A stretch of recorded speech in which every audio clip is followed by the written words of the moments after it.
그러면 저희가 이제 시작하려고 하는데요. 저 옆에 분한테 그리고 다시 한번 들어오신 여러분들에게 함께 환영의 인사 드렸으면 좋겠습니다. 환영합니다. 반갑습니다. 네.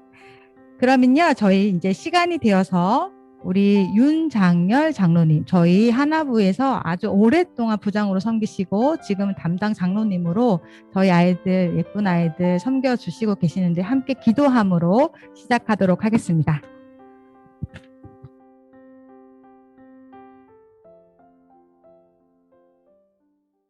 좋으신 하나님 감사합니다. 오늘 시간 귀한 감사를 사랑하는 수 있도록 해주셔서 참으로 감사드립니다. 시기라고 하지만 이렇게 주시고 참 감사합니다.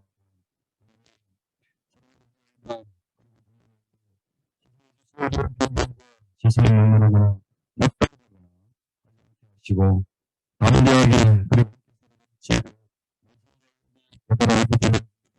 없어서 그리고 항상 어렵고 힘듭니다. 그래서 주의 도움을 구합니다. 주님 도와주시고 이렇게 저희들에게 세금 허락해 주시기를 간절히 기도드립니다. 오늘 강의하신 예수님 강사님 주님께서 함께해 주셔서 실질적인 정보와 생활의 비전도 우리 부모님들에게 참으로 행복한 말씀을 잘 전하실 수 있도록 세운 하나님 도와주시옵소서. 하시는 사역과 세우시는 모든 것에서도 늘 동행해 주시옵고 선하게 인도해 주시옵소서. 마치는 시간까지 함께해 주실 줄 믿사옵고 감사하시는 우리 주 예수님의 이름으로 기도드립니다. 아멘. 네. 이제 이어서 저희 이제 서울에 계시는 우리 이소연 교수님 한번 불러보려고 하는데요. 우리 이소연 교수님께서는 이화여자대학교 특수교육, 특히 유아특수교육에서 한 30년 이상 동안 연구하셨고 이제 은퇴를 앞두고 계시는데 그렇게 하시면서 저희 발달장애인, 특히 자폐인들을 위해서 오티스타라는 사회적 기업을 설립하셨습니다. 디자이너 친구들이 이제 발달장애를 가지고 있고요. 이 친구들이 열심히 만든 그 디자인 그 펜시 작품이 네, 제가 며칠 전에 다이소에서 갔더니 다이소에도 지금 나와 있고 정말 멋있는 작품들이 저희 유통되고 있습니다. 그래서 너무나도 우리 어머니들이 많이 궁금하시고 또 유아를 우리 특수교육을 할 수 있는 어머니들이 또 궁금하신 점 그리고 이제 취업을 또 앞두고 있는 우리 친구들을 위해서 사회 진출을 위해서 어떤 것이 필요한지 우리 아이들이 어떻게 이 인생을 행복하게 살지에 대해서 고민하시는 분이기 때문에 충분히 어머니들이 공감하시고 또 좋은 시간들 이렇게 함께 할 수 있을 것 같습니다. 우리 이소현 교수님 저기 멀리 계시지만 그 목소리 그리고 박수 소리가 들을 수 있도록 우리 격렬하게 환영했으면 좋겠습니다. 이소현 교수님을 소개하도록 하겠습니다. 네. 안녕하세요. 네, 안녕하세요. 네, 반갑습니다. 잘 들리시나요? 네. 네. 그러면 제가 이제 시작을 해도 되는 건가요? 네네, 교수님 시작하셔도 되겠습니다. 네. 먼저 화면부터 공유하도록 하겠습니다. 보이시죠? 네, 제가 장애인 사역연구소 통해서 포항제일교회 하나부에서 강의를 해달라는 요청을 받았을 때 사실은 그 이전에 너무 여러 차례 포항에 와달라는 부탁이 있었는데 가지 못했었기 때문에 좀 요즘에 또 줌으로들 많이 하니까 한편 죄송스러운 마음으로 한편 반가운 마음으로 이제 일단 수락을 했습니다. 그런데 사실은 수락하고 난 다음부터 지금까지 좀 많이 고민하고 기도도 많이 했어요. 왜냐하면 부모님들께서 이 유치부부터 성인기에 이르는 자녀를 둔 부모님들이 다 모여 계시다 그래서 그럼 사실 참 얘기하기가 어렵거든요. 그래서 이제 고민하면서 기도하면서 그저 어쨌든 이 강단을 세우신 이는 하나님이시기 때문에 오늘 포항제일교회가 준비한 만큼의 은혜가 있을 거라고 생각을 하고 하나님 주시는 지혜로 이 강의를 준비하고 순종하면서 하겠습니다. 라고 기도하면서 준비를 했습니다. 그래서 준비하는 가운데 제가 올해로 이제 강단에 선지 만 30년째예요. 그래서 그 학생들을 가르치는 일도 물론 그게 주 업무이긴 했지만 수많은 부모님들을 만났었고, 가족을 만났고, 또 아이들을 만났고, 최근에 한 이제 10여 년 전에 아까 그 소개해 주셨는데, 오티스타를 시작하고 나서는 우리 자폐인 청년들만 해도 한 100여 명을 만나서 계속 관계를 맺으면서 지금까지 하고 있는 거라 그런 경험의 누적 가운데에서 어떻게 하면 우리 친구들이 그냥 이 세상 모든 사람들이 추구하는 그 행복한 삶, 행복하게 잘 살 수 있을까? 그 과정에서 부모는 어떻게 해주는 것이 가장 이들을 지원하고 도와주는 걸까? 이제 이런 측면에서 좀 생각을 해봤고요. 그래서 제가 오늘 제목을 장애 자녀와 함께 사는 세상이라고 붙여봤습니다. 저는 오티스타에 저희가 가지고 있는 모토 자체가 자폐인과 함께 만드는 아름다운 세상이거든요. 그래서 저는 하나님께서 세상을 아름답게 만드셨다라고 믿기 때문에 그 안에 구성원들은 모두 함께 아름다운 세상을 만들면서 살 권리가 있다라고 생각을 하고요. 그래서 그렇게 살기 위해서는 무엇이 가장 중요한가 생각해 보니까 그 구성원들 간의 소통인 것 같아요. 때로는 부모님들 만나보면 자녀하고도 소통이 잘 안 되는 경우가 있고, 자녀를 가르치는 교사와 소통이 잘 안 되는 경우도 있고, 또 나 스스로와도 내가 나를 이해하고 나를 잘 알아가는 것도 그것도 일종의 소통인데 그 부분도 좀 같이 얘기를 나누는 시간이 한 번쯤은 있으면 좋겠다라는 생각을 했습니다. 그래서 오늘 제가 시간이 사실은 처음에 1시간 얘기를 들었는데 1시간에 맞춰서 준비한다고 하면서도 좀 양이 많아져서 제가 좀 빠르게 진행을 해야 4, 50분 만에 끝낼 수 있을 것 같아서 좀 빨리빨리 얘기하면서 진행을 하도록 하겠습니다. 중간에 궁금한 거 있으시면 나중에 끝나고 나서 아마 질의응답 시간이 있는 것 같은데 그때 다시 좀 짚어보도록 하겠습니다. 오늘은 이렇게 4가지로 좀 나눠서 같이 생각해보는 시간을 갖고 싶습니다. 일단 우리가 세상에서 모두 행복하게 아름답게 잘 살려면 이제 자녀를 먼저 잘 이해를 해야 될 것 같고요. 근데 이제 제가 할 수 있는 거는 장애가 어떤 장애이기 때문에 그 장애를 이해하기 위해서 무엇을 어떻게 해야 된다 이런 얘기 조금 하고 싶고 그 다음에 우리 아이들을 가르치는 교사들하고 부모님하고의 어떤 협력이 이루어지지 않으면 아이들의 행복이 좀 멀어지는 것 같더라고요. 저는 또 교사를 양성하는 사람의 입장이니까. 그래서 교사와의 소통, 그 다음에 가족 안에 장애 자녀와 나만 있는 건 아니기 때문에 기타 가족들까지 포함하는 그 가족들 간의 소통, 그 다음에 나 스스로 내가 어떻게 하나님 안에서 평안을 누리면서 행복할 수 있을까 하는 그 4가지로 나눠서 좀 살펴보기를 원합니다. 자녀와의 소통을 이제 장애를 이해하는 거라고 한다면 도대체 장애가 무엇인지 또 장애인이 누구인지에 대한 부모님의 어떤 그 관점이 있어야 될 거라고 생각을 해요. 왜냐하면 세상에 수많은 사람들을 만나보는데 장애인이 누구인가, 장애가 무엇인가라는 거에 대해서 굉장히 정의가 다르고요. 가지고 있는 생각이라든지 인식, 태도, 이게 정말 무한하게 다르더라고요. 그런데 그걸 어떻게 생각하는 사람이 내 주변에 있는가에 따라서 그 장애인의 삶은 달라져요. 굉장히 환경적인 거죠. 근데 가장 가까운 데 있는 나의 가족, 나의 부모님이 장애가 무엇이라고 생각하는지, 장애인은 누구라고 생각하는지 굉장히 중요하다고 생각을 합니다. 다시 말해서 아이를 중심으로 놓고 봤을 때 아이 주변에 있는 사람들이 장애에 대한 관점을 공유하고 같은 생각을 갖는 게 굉장히 중요한 거죠.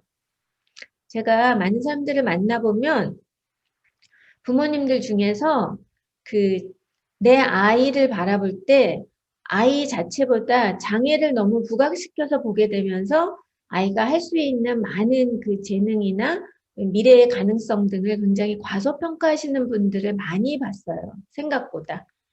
그래서 부모님, 그러니까 꼭 뭐 부모 자녀라고 해서가 아니라 이 아이와 가까이 있는 사람의 입장에서 어떤 관점을 가지고 있는가가 굉장히 중요하다라고 생각을 하고요. 그래서 오늘 우리가 사실 장애인이 누구인지 그 어떤 학문적인 관점에서 장애를 다 풀어 설명할 수는 없고, 제가 그냥 간단하게 실질적으로 우리가 학문으로도 장애는 어떻게 생각하고 있어서 우리가 어떤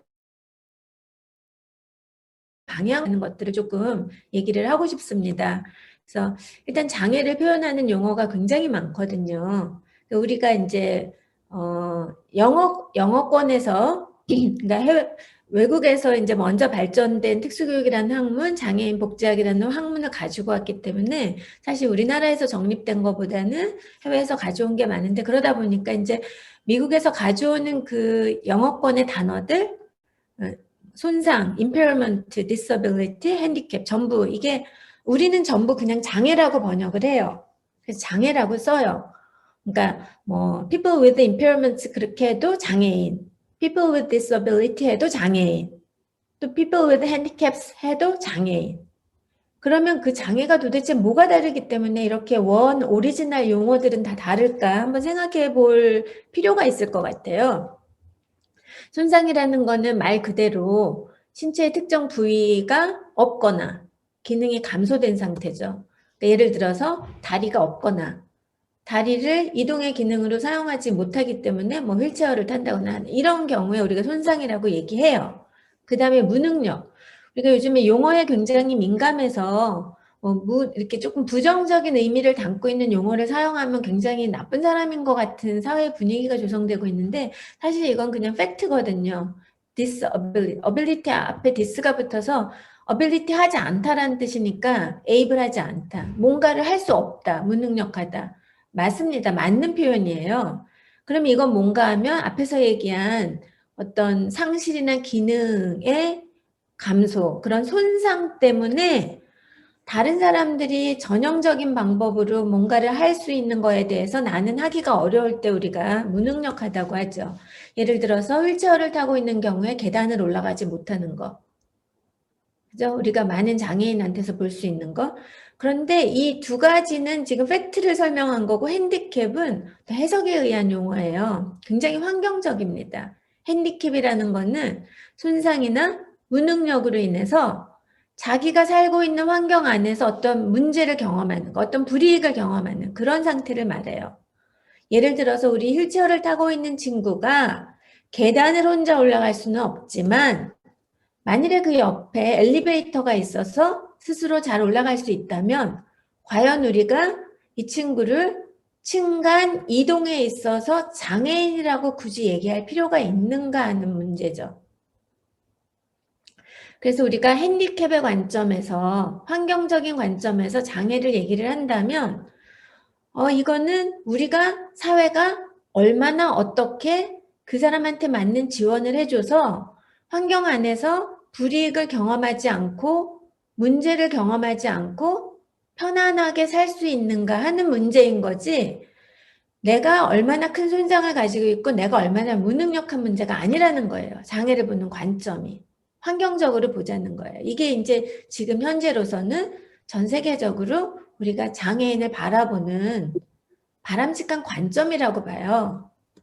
그래서 장애가 있는 사람을 우리가 정의를 할 때 사회가 만든 기준이나 보편성에서 벗어나는 사람을 말해요. 여기서 굉장히 중요한 건 사회가 만든이에요. 사실 우리가 사람을 굳이 구분할 이유가 없거든요. 저는 사실 비장애인이라는 용어를 별로 좋아하지를 않는데, 이유는 지금 요즘에 교육부에서 그거를 좋은 용어라고, 공식적인 용어라고 이걸 써라 이렇게 얘기를 하는데, 저는 장애를 기준으로 장애인, 비장애인 나누는 것, 그 관점 자체가 별로 마음에 들지를 않아요. 왜 장애를 기준으로 사람을 분류를 할까? 우리가 장애인을 장애인이라고 얘기하는 거는 프로페셔널한 측면에서 이 사람들한테 필요한 지원을 주기 위해서 어떤 적격성, 어떤 복지나 특수교육 서비스에 접근할 수 있는 적격성을 주기 위해서 장애인이라고 아이덴티파이 할 뿐인데, 장애를 중심으로 해서 한 그룹은 장애인이고 한 그룹은 비장애인이다라고 표현하는 것 자체가 저는 사회가 만든 그 기준을 너무 강조하는 것 같아서 별로 그렇게 바람직한 것 같아 보이지는 않아요. 근데 이 사회가 만든 기준이라는 건 사실 우리가 정하기 나름인 거거든요. 그래서 시각장애인을 정의할 때도 사실 교육적으로 우리가 정의하는 거하고 의학적으로 정의하는 거 굉장히 달라져요. 의학적으로는 뭐 시력이 얼마냐, 시야가 얼마냐 이렇게 막 수치 가지고 그렇게 얘기를 하는데 교육적으로는 문자를 통해서 교육 정보에 접근할 수 있는지 없는지 그걸 보는 거예요. 그래서 우리가 사회가 만든 기준이라는 걸 잘 생각을 해야 되고 이렇게 다른 사람들은 눈으로 정보를 입수하는데 그 일반적인 사람들은 다 그렇게 하지만 보편적으로 그걸 하지 못해서 손으로 정보를 입수한다라고 했을 때는 우리가 사회가 만든 기준에 의해서 시각장애인이라고 한다는 거죠. 말도 마찬가지죠. 일반적인 사람들은 귀로 듣고 입으로 말하는데 때로는 눈으로 보고 눈으로 듣고 손으로 말하는 사람들도 있다는 거죠. 사회적인 기준에 의해서 장애라는 명칭을 달아주는 거예요. 그래서 궁극적으로 말하면 일반적인 방법 이상, 그러니까 이렇게 조금 긍정적으로 바꿔서 표현을 하자면 어떤 보편성에서 벗어났다라기보다 일반적인 방법 이상의 지원이 필요한 사람이라고 우리가 표현을 할 수 있는 거죠.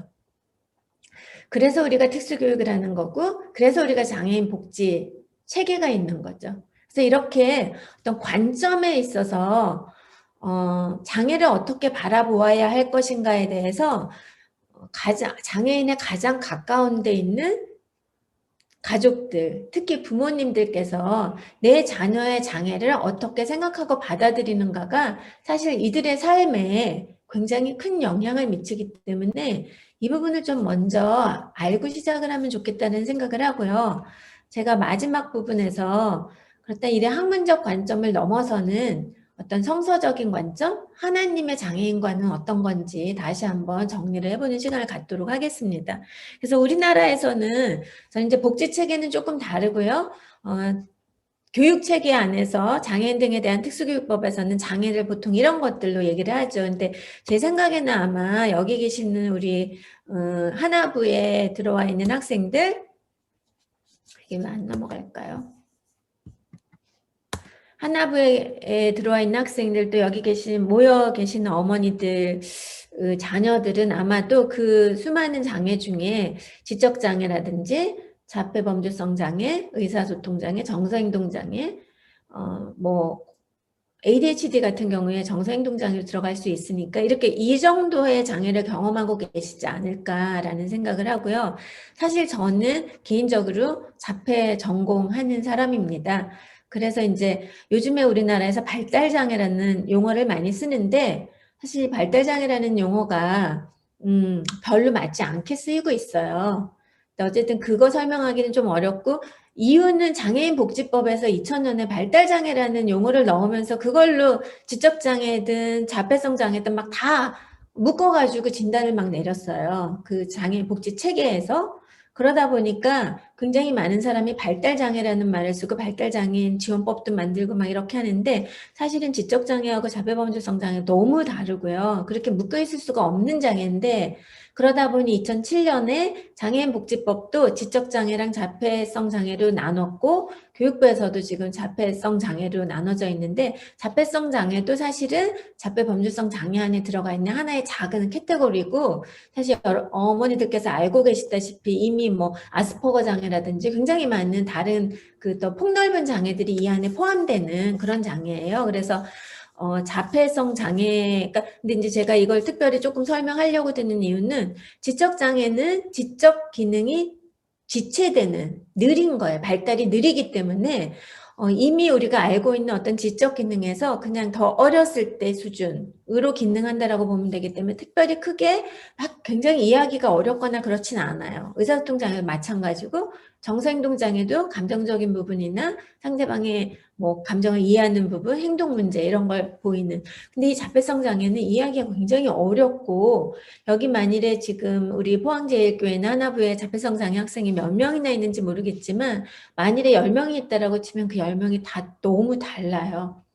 그래서 그 자녀를 이해한다라는 거, 자녀의 장애를 이해한다는 거, 그 관점에서 자폐에 대한 설명을 조금 할까 하는데, 또 한 가지 이제 자폐를 우리가 일반인들도 우리 사회를 구성하는 사회의 모든 구성원이 자폐에 대해서 알아야 되는 이유는 지금 어마어마하게 급격한 비율로 증가하고 있습니다. 그러니까 아마 이제 체감하실 거예요. 주변에 자폐를 진단받는 아이들이 얼마나 많아지고 있는데, 과거에 비해서. 이게 우리나라만의 현상이 아니고요. 전 세계적인 현상이에요. 그래서 올해 2020년, 그러니까 미국의 그 CDC 질병관리통제본부에서는 2년에 한 번씩 자폐의 그 출연율을 보고를 해요. 그럼 이게 2020년에 발표하는 거는 사실은 2016년 자료를 발표를 하는 거예요. 8세 아이들을 전부 조사를 해서 그 안에서 자폐 유병률이 얼마나 되는지를 보는 건데, 이게 1990년대 이전에는 10,000명당 뭐 너댓 명 이렇게 얘기하던 게 지금 54명 중에 1명. 이거 어마어마한 숫자거든요. 그런데 우리나라에서는 이런 역학조사가 제대로 되지 않아서 복지부에서 발표하는 거 보면 옛날 다른 나라가 1980년대 발표하는 숫자가 나와요. 지금 제가 2019년 거 들어가서 보니까 그렇더라고요. 그러니까 너무 잘못되어 있는 거죠. 제대로 조사조차도 안 하고 있는 거예요. 그런데 우리나라에 미국의 연구진이, 그러니까 한국 사람 연구진을 포함한 미국의 연구진이 사실은 그 경기도 고양시로 들어와서 초등학생 전수를 대상으로 조사를 한 적이 있어요. 그게 미국의 굉장히 아주 탁월한, 뛰어난 그런 훌륭한 학술지에 실렸고, 그 해에 네이처라는 그 아주 엄청난 학술지 있죠. 막 한번 한국 사람들 논문 실리면 신문에 기사도 나는 그런 네이처에서 그러니까 그 해에 뭐 며칠 대 논문 이런 식으로 발표하는 게 있는데 거기에 뽑혔어요. 그 뽑혔다는 얘기는 그만큼 rigorous, 그러니까 엄격하게 논문을 수행을 해서 쓴 거기 때문에 이 결과 믿을만 하다라고 볼 수 있는 거죠. 그 전수조사에서 우리 자폐 출연율이 2.6% 나왔습니다. 2.6%가 무슨 뜻인지 잘 감이 안 오실 수 있을 것 같은데, 사실 1000명 중에 26명이라는 뜻이고요. 우리 남녀 비율의 남자아이들이 훨씬 많기 때문에 그 남자아이들만 따로 계산을 해보면 21명 중에 1명이 자폐라는 뜻이에요. 새로 태어나는 25명 남자 어린이 중에 1명이 자폐예요. 그렇게 많아지고 있는데, 우리가 이들을 사회에서 같이 살면서 왜 저렇게 행동하고 왜 저 아이들이 저런 모양을 하면서 세상을 살아가는지에 대한 이해 없이 함께 사는 아름다운 세상을 만드는 건 불가능합니다. 그래서 가까이에서는 가족들이, 또 그보다 더 벗어나서 우리 사회 전체가 자폐인에 대한 좀 바른 인식을 가지고 있어야 될 필요가 있고요. 제가 그래서 궁금해서, 복지부에선 그렇게 발표했지만 한국의 특수교육 현장에서 저희가 체감하는 게 있거든요. 해마다 자폐 학생들이 그렇게 많아질 수가 없어요. 유치원에 통합되어 있는 아이들 지원하려고, 네, 저 원래 조기교육, 유아특수교육 쪽으로 전공인데, 그럼 제자들을 유치원에 많이 내보내요. 그러면 그 사례를 잡아갖고 이제 오는데 돌아와서 얘기하는 것 들어보면 어떨 땐 100% 자폐예요.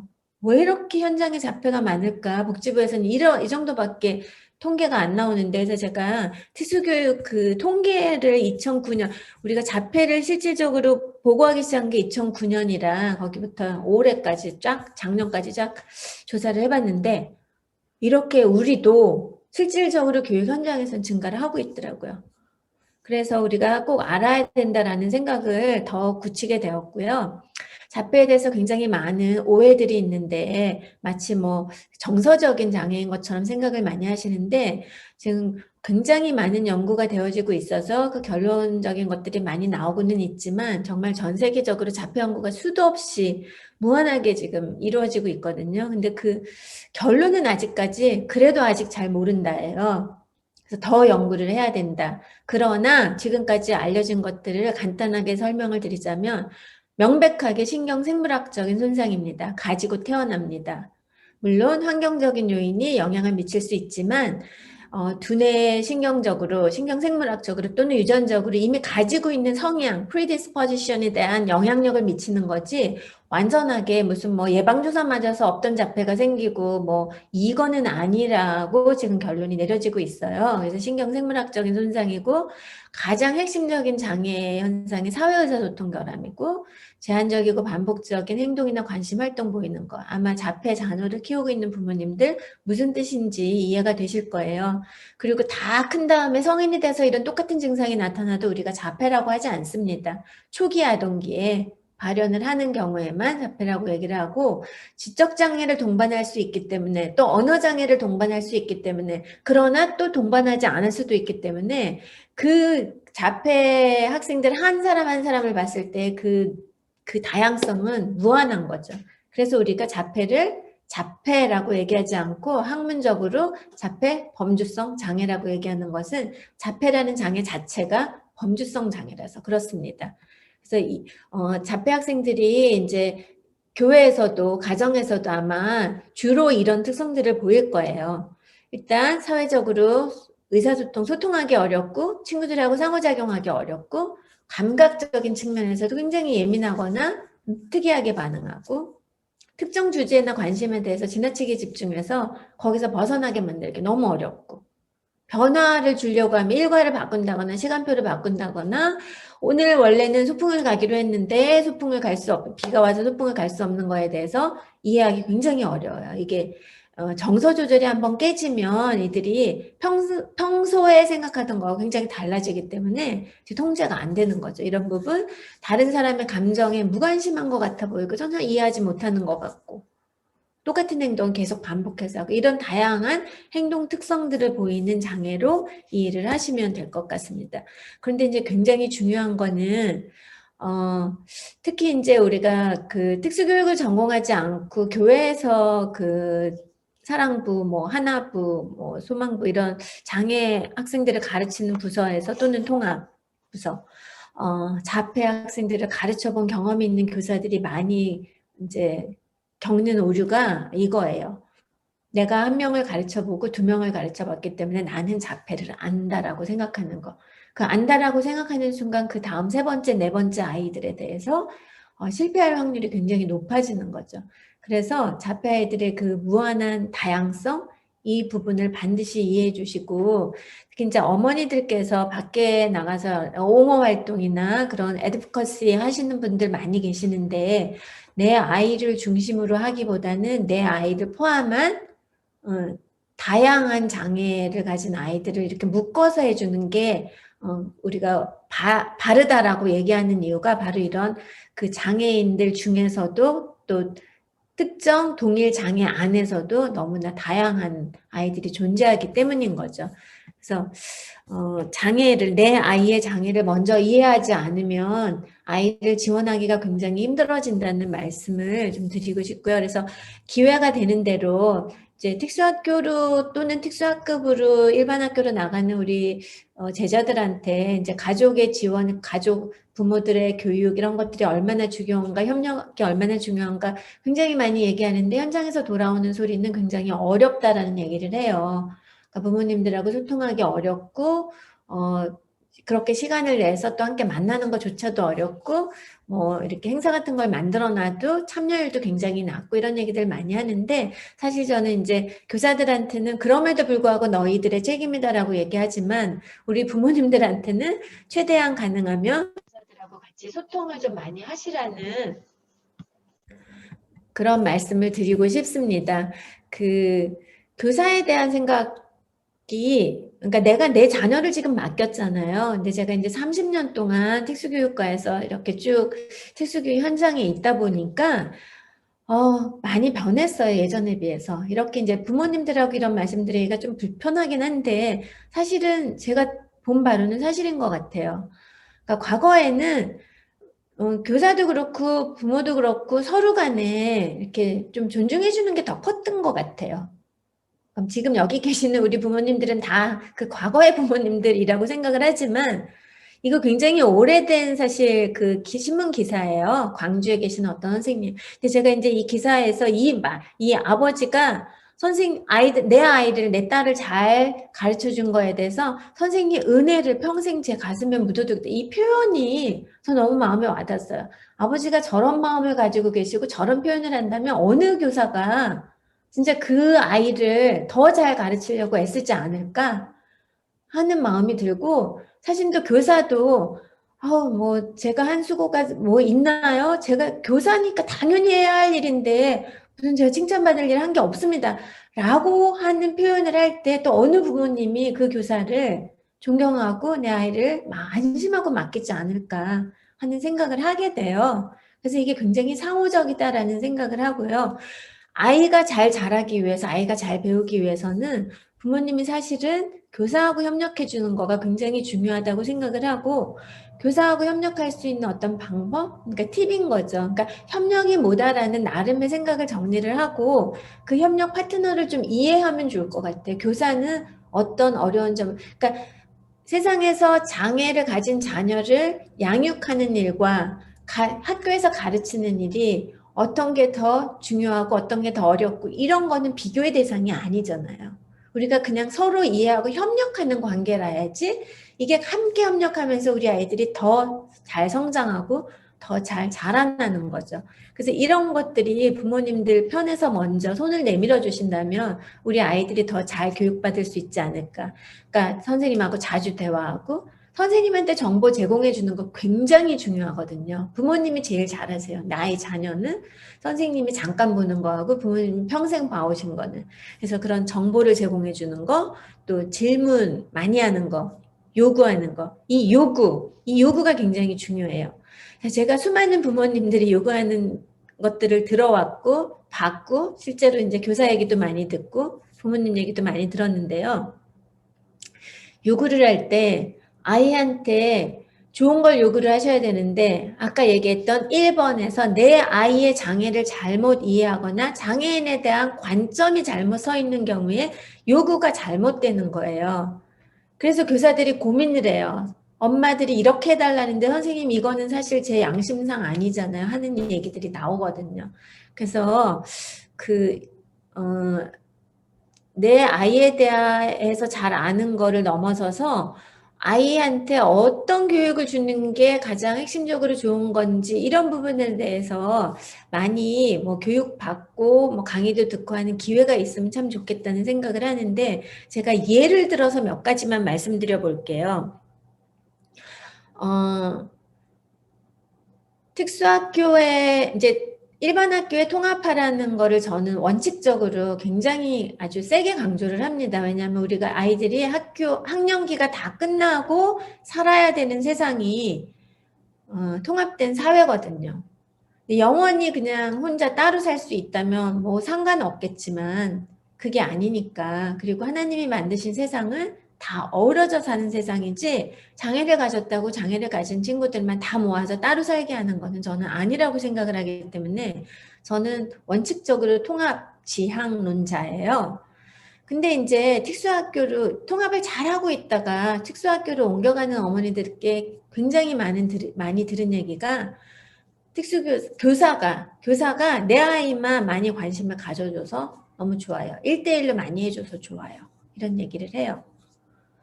특수학급에서도 특수학급 교사들이 많이 힘들어하는 게 엄마들이 내 아이한테 몇십 분, 몇 시간을 할애하는가를 너무 많이 요구를 하신다는 거예요. 자, 1대1 교수와 2명 내지 4명 내지는 한 반의 아이들이 모여서 하는 교수가 어떤 게 더 좋은가를 교육학적으로 얘기한다면 너무 당연히 집단교육입니다. 아이의 성장을 위해서. 그러니까 아이하고 선생님하고 1대1로 상호작용을 얼마나 잘하는가는 이 다음에 이 아이가 자기가 살아갈 세상에서 굉장히 마이너한 부분이고요. 친구들하고 모여서 함께 적응하면서 친구들이 하는 모습을 바라보면서 그러면서 함께 공부하면서 많은 상호작용의 기회를 갖고 모방할 기회를 갖고 하는 게 훨씬 더 좋은 학습 환경이에요. 그렇다면 이런 거에 대해서 우리가 만일에 알고 있다면 멋지게 교사한테 선생님 그렇게 우리 아이만 1대1로 그렇게 하기보다 옆에 친구들 같이 놓고 이렇게 좀 같이 상호작용하는 가운데 선생님 학습을 할 수 있도록 그렇게 좀 세팅을 해주시는 게 좋지 않을까요? 라고 말씀을 만일에 하신다면 엄청 세련된 어머니가 되시는 거죠. 그런 거. 그러니까 1대1 개인 교수가 절대 개별화 교수가 아니에요. 그러니까 개별화 교수라는 거는 개별화 교수를 해야 돼요, 우리가. 그래서 IP도 작성하고 개별화 교육 계획을 세우는데 이 개별화 교수라는 거는 집단이, 그러니까 가능하면 일반적인 교육 환경 안에서 내 아이가 기본적으로 필요로 하는, 내 아이의 장애 때문에 필요로 하는 어떤 교수 목표가 그 안에서 달성될 수 있도록 지원해 주는 게 개별화 교육이지, 한 명을 따로 데리고 가서 1대1로 10분, 20분, 1시간의 시간을 가졌다고 해서 우리가 개별화 교육을 했다라고 얘기하지 않아요. 그래서 이런 부분에 대해서 좀 잘 알고 있으면 우리가 교육 현장에다가 요구할 때 개별화 교육 IP 미팅에 들어가셨을 때 여러 가지로 어머니들께서 좀 요구를 잘 하실 수 있을 것 같고요. 그래서 이런 IP에 그러니까 개인 교수와 개별화 교수를 분리하는 것도 굉장히 필요하지만, 특히 아까 말씀드린 것처럼 내 아이가 만일에 뭐 지적장애다, 자폐성장애다, ADHD다 했을 때, 그럼 자폐라는 장애를 통해서 가지고 있게 되는 여러 가지 행동 특성 중에 유난히 우리 아이가 이러이러한 것들이 강해서 이러이러한 것들을 학교에서 좀 만져줬으면 좋겠다라는 생각이 있다면 그 부분이 IP에 반영되게 하는 거. 그러니까 지금 유치원만 벗어나면 초등학교부터 우리 특수교사들이 잘못하고 있는 것 중에 하나가 IP가 무슨 그 교과에서 국어에서 뭘 얼마나 배우고 수학에서 뭘 얼마나 배우고 하는 것들을 자꾸 IP에다 집어넣는데, 사실 그거는 일반 교육과정 이나 특수교육 교육과정을 따라서 이렇게 가면 되는 거고요. 거기서 그냥 교수의 목표라는 거는 교육과정 안에서 잡혀요. 근데 개별화를 했다라는 거는 만일에 행동 문제가 있다면, 만일에 뭐 1시간이 끝나고 두 번째 시간으로 이동하는 게 너무 힘들어서 도대체 이 아이는 이때마다 행동 문제를 보이고 잘 안 된다. 내지는 뭐 여러 가지 사회성이 없어서 친구를 사귀지 못한다. 소통이 안 돼서 친구들이 놀고 있는데 항상 갖고 문제를 일으키고 때리고 치고 싸운다. 여러 가지 내가 정말 학교에서 다뤄줬으면 하는 것들이 내 아이의 장애 때문에 나타나는 거면 그걸 IP에다가 넣어달라고 그런 요구하는 거. 이런 것들이 이제 아이의 장애를 알고 그걸 기반으로 한 거죠. 한 가지 꼭 더 말씀드리고 싶은 거는, 장애를 가지고 있는 아이들을 양육하는 부모님이나 가르치는 교사나 지금까지는 굉장히 이 장애와 결함에 중심해서 접근을 했어요. 그래서 무엇을 못하는가, 무엇이 잘못되어 있는가, 무엇이 필요한가를 보게 되는데, 사실 우리의 교육은 거기서 출발하면 안 되고요. 무엇을 잘하는가, 무엇을 좋아하는가. 왜냐하면 우리가 아이들을 가르치는 거는 이들을 행복하게 살기 위해서고요. 제가 항상 교사들한테 하는 얘기 중에 하나가, 교사가 돼서 아이들을 만났을 때 이 아이들이 길게는 0세부터 20세, 짧게는 3세부터 18세, 15년 내지 20년을 특수교육 현장에서 배우는데, 인생 길게 놓고 봤을 때 그게 물론 긴 시간이기도 하지만 짧은 시간이기도 하다.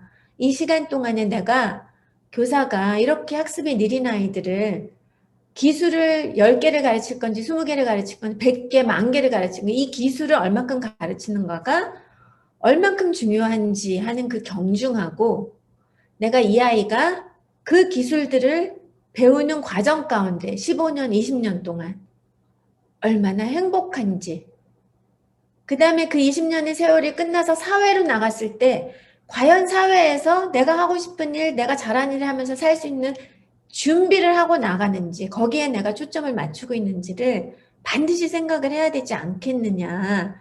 그렇다면 그 부분에 어떤 부분에 나는 더 신경을 쓸지 생각해봐서, 그래서 저는 그 얘기하면서 이제 교사들이 전부 다 크리스찬이 아니기 때문에 뭐 얘기하기가 굉장히 불편하게 하지만 저는 거기까지 얘기를 해요. 교사가 여기서 지금 살면서 기술 하나를 더 가르쳐서 이 아이가 조금 더 편리하게 그 기술을 이용해서 살게 하는 것과, 이 아이의 근원, 이 아이가 존재하는 이유, 이 아이가 존재하는 이 아이의 영혼과 그 가족들의 영혼까지도 만져주고 지원해 줄 수 있는 교사하고 어떤 교사가 더 잘하는 교사일지 한번 고민해봐라 라는 얘기를 하거든요. 강점과 선호도는 너무 중요한데 이 세상에 강점이 없는 사람이 없고 이 세상에 자기가 좋아하는 게 없는 아이들이 없어요. 그렇다면 과연 내 아이는 무엇을 잘하고 내 아이는 무엇을 좋아하는지. 제가 사실은 오티스타를 시작한 것도 여기서부터 시작을 했습니다. 그래서 잠시 오티스타에 대해서 잠깐만 말씀을 드리려고 하는데요. 사실은 오티스타가 이제 내년이면 창립 10주년이에요. 올해가 9년째예요. 하다 보니 이렇게 와버렸네요.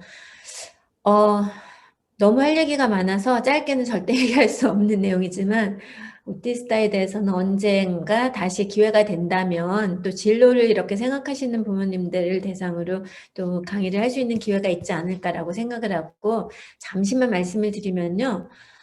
제가 이제 이거를 연구 프로젝트로 시작을 했었고요. 그 다음에 제가 무슨 회사를 차리기 위해서 시작했던 건 아니고, 지금 이미 기존에 있는 회사들에 우리 장애인들이 취업을 해야 되는 거잖아요. 그래서 사회 통합이 돼야 되는 건데, 그 취업할 수 있는 통로라고 생각을 해요. 장애인들이 가지고 있는 강점, 선호도는.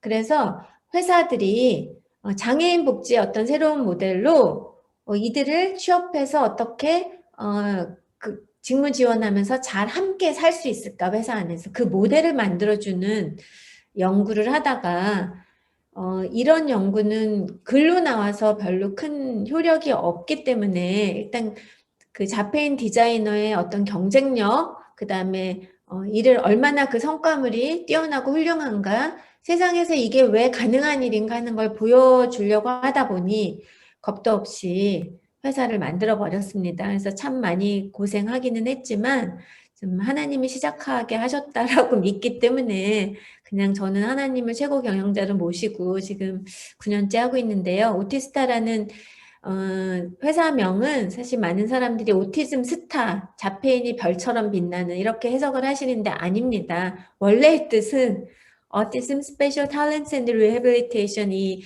영문으로 자폐인의 특별한 재능 재활이라는 단어에서 앞글자를 따서 오티스타로 만들었습니다. 그래서 오티스타가 간단하게 설명하기 위해서 핵심은 sustainability, 지속 가능성이에요. 우리가 여기 이제 아마 진로 지원을 해야 되는 부모님들 많이 계실 텐데, 우리나라에서 지금 장애인 고용공단에 제가 그 이사로도 들어가 있어서 그 안에 많은 것들을 보고 있는데, 이제 조금 답답한 것 중에 하나가 너무 정량적으로 몇 명을 채용을 했고, 몇 명이 취업을 했고, 막 이런 거에 막 너무 초점을 맞추다 보니까 그 장애인 한 명 한 명의 개인의 삶의 질적인 측면을 놓치고 있는 것 같아요. 그래서 저희가 사실은 오티스타를 시작하고 나서부터 지금 9년이 지났다고 말씀드렸는데 저는 그 사회에서 지금 장애인 고용 현장에서 변화를 봐요. 오티스타 이전에는 이런 자폐인들의 어떤 디자이너라든지 뭐 아티스트로서의 어떤 재능을 인정하고 취업으로 연결된 경우가 거의 없었는데 오티스타 이후에 그런 것들이 전국적으로 굉장히 많아졌어요. 그래서 이게 굉장히 선한 영향력을 미치고 있다라는 생각인데 근데 이게 서스테너빌리티, 그러니까 직업으로서 지속 가능해야 되거든요. 계속해서 일하면서 월급을 받으면서 그냥 행복하게 살 수 있어야 되는데 많은 회사들이 채용하고 고용 의무 부담금 덜 내니까 좋고 근데 얼마 있다 보면 적응 못하고 나가고 또 다른 사람 왜냐하면 채용하려고 취직하려고 줄여있는 사람이 수없이 많아요. 그러면 있는 사람 나간다고 해도 또 채우는 거는 문제도 안 돼요. 그 다음에 또 하나 뭐예요? 2년 만에 정규직 전원 안 해주니까 2년 만에 다 바꿔야 돼요. 2년이라고 다 내보내죠. 이런 거는 사회가 지금 궁극적으로 해야 될 그런 모습은 아닌 거죠.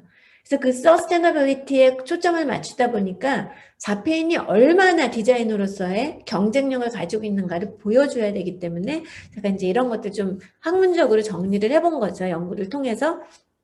그래서 시각적 표현 능력이 우수해요. 그러니까 제가 이제 디자인을 하나를 뽑은 거는 자폐인의 하나의 능력일 뿐이에요. 자폐인들은 굉장히 독특한 장애 유형이라 진짜 수많은 다양한 그 재능들을 가지고 있어요.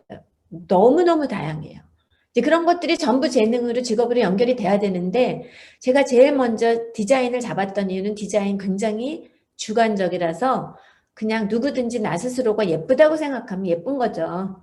디자인 전공 안 했어도 그림 안 가르쳤는데도 그림 잘 그리고 그게 디자인에 접목돼서 그 경쟁력이 있다면 할 수 있는 직업이라고 생각을 해서 디자인 전공하신 분들은 어떻게 생각할지 모르겠지만 저는 그래서 디자인이 중요하다고 생각했고 우리 자폐인들 중에서 대부분이 시각적인 학습자거든요. 시각적으로 생각해요. 우리 그 유명한 템플 그랜딘 교수가 Thinking in Pictures라는 표현을 썼거든요. 그림으로 생각한다. 나는 그림으로 생각한다. 심지어 그 어떤 사람은 자폐인 중에 그 천재라고 지금 일컫는 사람이 있는데 그 사람 사람을 만나서 기억하는 것도 이렇게 시각적으로 숫자에 꽂혀 있는 사람이 숫자로 기억을 한 저 사람은 9, 저 사람은 6, 뭐 이런 식으로 그렇게 시각으로 생각하는 특성이 있기 때문에 이 디자인이 그 대다수가 또 그렇기 때문에 디자인이 자폐인의 어떤 직무 개발하고 직업 지원을 해주는데 유익하다고 생각을 했어요. 그래서 디자인 쪽으로 이제 오티스타가 잡았는데 이거 모델일 뿐이죠. 시각적 표현의 능력의 우수성이 우리가 디자인 상품을 개발하는데 이렇게 지금 이거 왼쪽에 있는 숭례문과 제일 위에 있는 그 이태리의 풍경은 죄송합니다.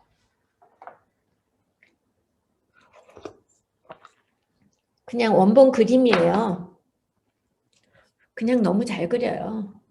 이게 미술 한 번도 배워본 적도 없는 친구들인데 오른쪽에 베네치아는 그 사진을 보고 그린 거지만 왼쪽에 숭례문은 그냥 머릿속에 들어있는 사진 안 보고 그냥 그린 거예요. 머릿속에 다 서울 시내 또는 전국에 이 건물에 관심이 있어서 모든 건물이 머릿속에 다 들어있어요. 이렇게 멋진 재능을 가지고 있는 친구들이 이 일을 하면 얼마나 잘하겠어요. 나만의 특별한 관심사 많이 경험하시죠? 아이들이 뭔가에 꽂혀 있잖아요. 이게 우리가 요즘에는 SIA라 그래서 이 스페셜 인터레스트 에어리아는 교육과정에 반드시 병합해서 아이들을 공룡 좋아하는 아이들을 공룡으로 예시를 들어주면 수학 문제도 잘 풀 수 있는데 공룡 5마리가 놀고 있는데 2마리가 엄마가 불러서 저기로 가버렸다. 몇 마리 남았을까 하면 아이들이 금방 3마리가 답이 나오는데 아무 관심 없는 이 동그라미 3개, 5개 마이너스 동그라미 2개 이거 몇 개야. 거기서 수학적 관점을 자꾸 집어주려고 그러면 안 되거든요. 그래서 교육과정에 지금 SIA가 많이 병합이 되고 있는데 직업에서도 마찬가지인 거죠. 우리 자폐 친구들이 가장 많은 관심을 보이는 게 동물이죠. 동물만 그리라고 하면 훨훨 날라요. 다른 걸 그리라고 해도 그저 동물이 그리고 싶어서 동물과 연계된 요 가운데에 지금 핸드폰 케이스에 이 가운데 있는 게 동물 의자들을 그린 거예요. 의자의 뒷받침이 다 동물이죠. 이 친구는 동물을 그리는 거를 좋아해서 동물만 그리는 친구였는데 저희 디자인 스쿨에 와서 이제 디자이너로서 역량을 배워가면서 소비자가 좋아하는 걸 그려야 되는 요구한 걸 그려야 직장을 갈 수 있으니까 그래서 나는 동물이 그리고 싶지만 회사에서 그 의자를 그리라고 하니까 그걸 싹 병합을 시켜서 이렇게 창의적인 그림이 나오는 거예요. 너무 멋지잖아요. 이 동물 의자는 진짜 인기가 많은 디자인이거든요. 동물 너무 예쁘게 너무 잘 그리는 이 디자인들 이거 사장 시키는 거 너무 아깝잖아요. 그죠? 디자이너로서의 훌륭한 역량이 있는 이 자작나무 숲의 동물들이 뛰어노는 이 그림은 진짜 작품으로도 액자로도 너무 많이 인기가 있는 그런 그림이거든요. 공룡에 대한 사랑 어떻게 할 수가 없잖아요. 우리 자폐 학생들의. 성인들 자폐인들 중에 공룡에 별로 관심 없어 보이는 친구들하고 제가 많이 얘기를 해봤는데 어떤 친구가 이렇게 대답을 하더라고요. 어렸을 때 공룡에 관심 안 보인 자폐인이 과연 있을까요? 저도 물론 마찬가지고요. 이렇게 대답을 하더라고요. 우리 30 넘은 자폐인이. 너무 관심이 있으니까 이런 아름답고 창의적인 것들이 나올 수밖에 없는 거죠. 동일성에 대한 고집이 있어요. 우리가 이걸 동일성에 대한 고집을 문제행동으로 봤어요. 변화에 대해서 저항하고, 옮겨가려고 그러면 안 하려고 울고, 어떤 아버지께서 한번 저하고 이제 상담하시면서 그런 얘기를 하시더라고요. 토요일마다 굉장히 이제 바쁜 일과를 가지고 계신 분인데 전문직에 계시고 토요일마다 자폐 아들하고 놀아주는 거를 자기 삶의 원칙으로 여기고 그렇게 하고 보니까 아이의 사랑스러운 걸 많이 보게 되고 이제 관계가 너무 좋아졌는데 가끔 한 번씩 돌발적인 상황이 벌어질 때 너무 힘들다. 그래서 제가 예를 들어서 어떤 거를 말씀하시냐 했더니 예를 드신 말씀이 그거였어요. 아이를 데리고 토요일마다 아침에 그 동네 뒷산에 이렇게 산을 오르신대요. 낮은 야산을, 산책로를. 근데 아이가 굉장히 좋아한대요. 그래서 아침만 되면, 아무튼 토요일 아침이 되면 다 거기 갈 준비를 하고 나오는데 한 번은 가다가 그 아이가 갑자기 중간에 안 간다고 막 손을 잡아 당기고 막 끌고 그러다가 중간에 들어 누워서 땅바닥에서 들어 누워서 텐트럼이 일어나고 좀 난리가 났었다라는 표현을 쓰시면서 그럴 때 정말 너무 난감하고 공공적인 장소에서 그러니까 어떻게 해야 할 줄도 모르고 엄마가 보통 있으면 같이 이렇게 해주는데 엄마 없이 이제 아들하고 둘이 있으니까 그래서 제가 여쭤봤어요.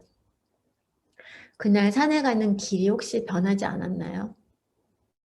어떻게 하셨네요? 그 전주에 그 정상에서 어떤 다른 아버지를 만나는데 아들을 데리고 올라오신 아버지 만났는데 나이가 비슷한 아들을. 그래서 대화를 하다가 우리도 매주 오니까 그럼 다음 주부터 같이 다녀보자. 아이들도 사귀게 하고. 그래서 원래는 이렇게 올라가셨고 그분이 이렇게 올라오시는 코스인데 이렇게 해서 같이 이 길로 이렇게 가기로 약속을 하시고 매일 가는 길이 이 길이었는데 아이한테 아무 설명 없이 지금 이 길로 가시는 거예요. 자, 우리 자폐 학생들 어떻게 하죠? 내가 지금 일로 가는 게 완전히 나의 그 일관데 아무 설명도 없이 그걸 변화시켜서 일로 땡기고 갈 때는 아버지가 지금 일로 못 가게 한다라는 거지 일로 가게 이렇게 간다는 생각을 하지 못하거든요. 그래서 차 안에서도 학교 가는 길이 늘 이 길로 가는데 길이 막혀서 엄마가 아무 설명 없이 절로 돌아갈 때 아이는 엄마는 표현을 아무 이유 없이 아이가 뒤에서 카시트에서 난리가 났어요 라고 얘기하는데 그 아이는 지금 유치원 가는 길이 지금 딴 데로 가니까 이 아이는 지금 정서 조절이 깨진 거예요. 이 이모셔널 레귤레이션이 깨지고 나면 그 다음에는 평소에 이 아이가 이만큼 수준의 기능을 했었어도 그 기능을 지금 가구치고 있지 않아요. 그래서 이 아이가 원래 안 그러는데 얘기하면 통하는 아이인데 그거는 통하지 않아요. 그래서 아이를 잘 알아야 된다는 게 그런 데 있는 거거든요. 우리가 이 동일성에 대한 고집은 자폐를 진단하는 굉장히 큰 진단적 특성인데 그걸 과거에는 결함으로 봤어요. 변화에 대한 저항, 일과에 적응하지 못해, 융통성 없다. 그런데 이러한 융통성 없음, 동일성에 대한 고집조차도 디자인하는 데에서는 이 지루하지 않게 세상의 공룡 그림을 하루에 수백 장씩 매일 365일을 그려도 지루하지 않게 지겹지 않다고 얘기하는 친구들이 과연 있을까요? 그래서 사실은 그 디자인뿐만 아니라 그 소프트웨어 개발하는 회사에서 그 마지막에 버그 잡아내는 일, 이 컴퓨터 언어가 쫙 올라가면서 뭐가 잘못됐는가 보는 거, 또는 위성사진에 어제 오늘에 뭐가 변했는가 보는 거, 이런 것들을 우리 자폐인들이 전 세계에서 가장 일을 잘한다 그래요.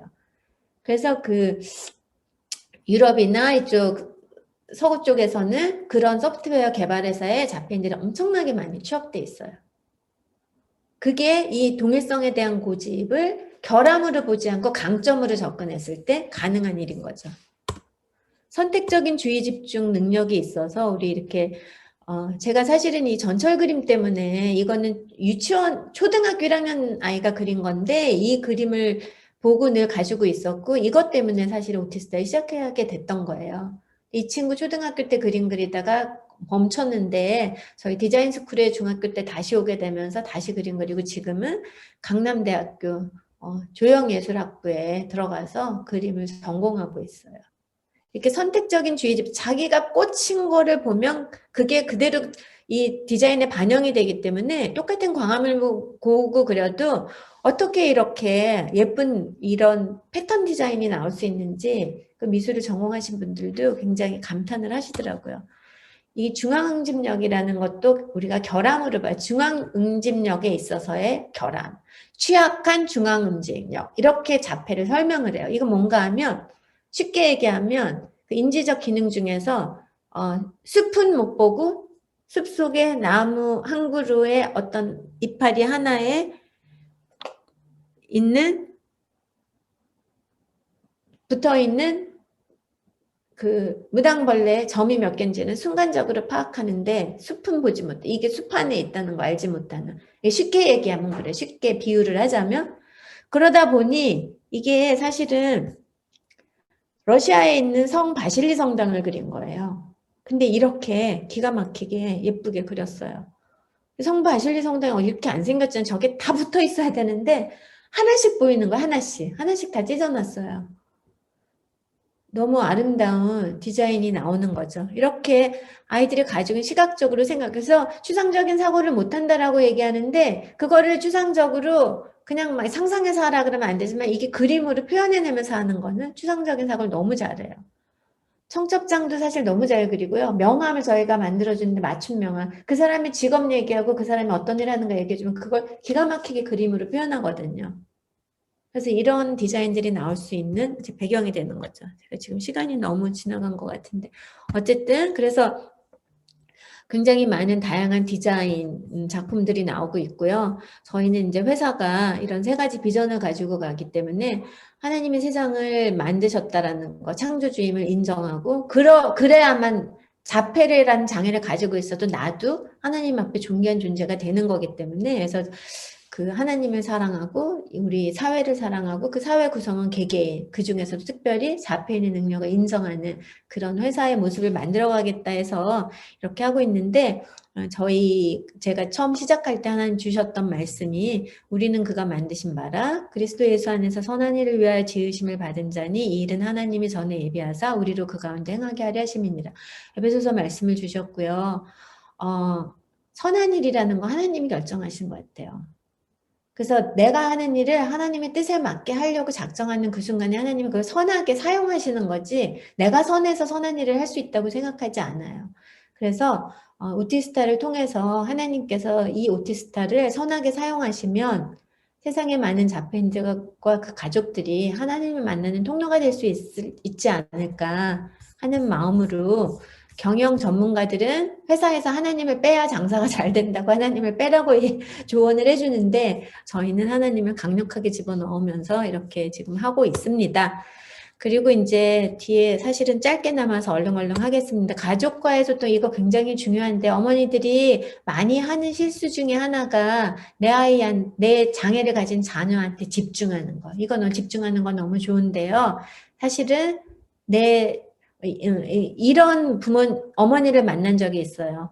제가 가르쳤던 제자가 교사였대요. 그 교사가 자기한테 해준 말, 그 어머니한테 해준 말 때문에 자기 인생이 바뀌었다고 뭐라고 했냐 그랬더니 어머니 집에 아들이 둘 있고 어머니 아버지 있고 4명의 식구들이 저 하늘에 떠 있는 별이라고 친다면 지금 땡땡이 별만 반짝반짝 빛나고 있고 나머지 3개는 빛을 잃어가고 있는 것 같아요. 이렇게 얘기를 해주셨대요. 교사가. 그때 어머니가 순간적으로 깨달으신 게 이 아이를 그러니까 자폐라고 진단받고 한 3, 4년 막 달려오는 그 삶이 이 아이한테만 초점을 맞춰서 나도 시름시름 지쳐가고 있고 남편도 지쳐가고 있고 그 아이의 형은 쳐다보지도 않고 있었고 하는 그런 삶을 살다가 그 순간 번쩍 깨달으면서 우리가 4명이 다 같이 행복해야 되는 거구나. 저는 그 얘기를 지금 하고 싶어요. 장애를 가진 자녀한테 집중하는 건 굉장히 필요하고 또 그렇게 해주시는 건 너무나 좋은데 그것뿐만이 아니라 가족 모두가 행복한 삶을 만들어가기 위해서 조금 더 노력해야 되지 않을까. 특별히 장애가 없는 자녀들이 저는 이 장애가 없는 자녀들, 장애 형제 자매를 둔 자녀들을 굉장히 많이 만나는데요. 어디서 만나는가 하면 특수교육과에서 만납니다. 특수교육과에 진학하는 학생들이 상당히 많은 비율이 장애 형제 자매가 있어서 어려서부터 일찍 특수교육을 알게 되고 그래서 진학하는 경우가 참 많아요. 저는 좋은 현상이라고 보는데 근데 그 아이들이 다 똑같지 않아요. 만나서 얘기를 해보면 상처투성이인 아이들도 있고 굉장히 잘 승화시켜서 아주 긍정적인 영향을 받은 친구도 있고 그래요. 부모님한테 달려있는 것 같아요. 장애를 갖지 않은 자녀들. 그래서 블랙이라는 영화가 장애인한테 집중이 되고 있는 영화긴 하지만 그 중간에 동생의 어떤 울분을 토하는 장면이 있어요. 그런 것도 한번 보시면 좋을 것 같고 제가 사이코지만 괜찮아 최근에 했던 드라마죠. 거기서 자폐인의 동생으로 살아가는 삶의 어떤 모습 우리가 뭐 드라마나 영화를 그렇게 받아들이기가 참 어려운 부분이 많지만 그 안에서 우리가 볼 것들만 본다면 이 마지막 책은 나는 여전히 오늘도 괜찮지 않습니다. 제목이 너무 와닿지 않나요? 이게 특수교육과 교수 2명이 번역한 책인데 장애 형제 자매를 둔 사람들 이야기예요. 그런데 제목이 나는 여전히 오늘도 괜찮지 않습니다. 늘 나는 누군가가 물어보면 괜찮다고 말해야 되는 사람이었어요. 우리 일반 자녀들, 장애 형제 자매를 둔. 왜냐하면 장애를 가진 내 오빠가, 내 동생이, 내 누나가 더 우선이기 때문에. 그 엄마가 이들 때문에 힘들기 때문에 나는 괜찮아, 나는 괜찮아, 괜찮아야 되는 사람으로 자라오는. 그렇지만 그 속을 들여다보면 나는 여전히 오늘도 괜찮지 않습니다.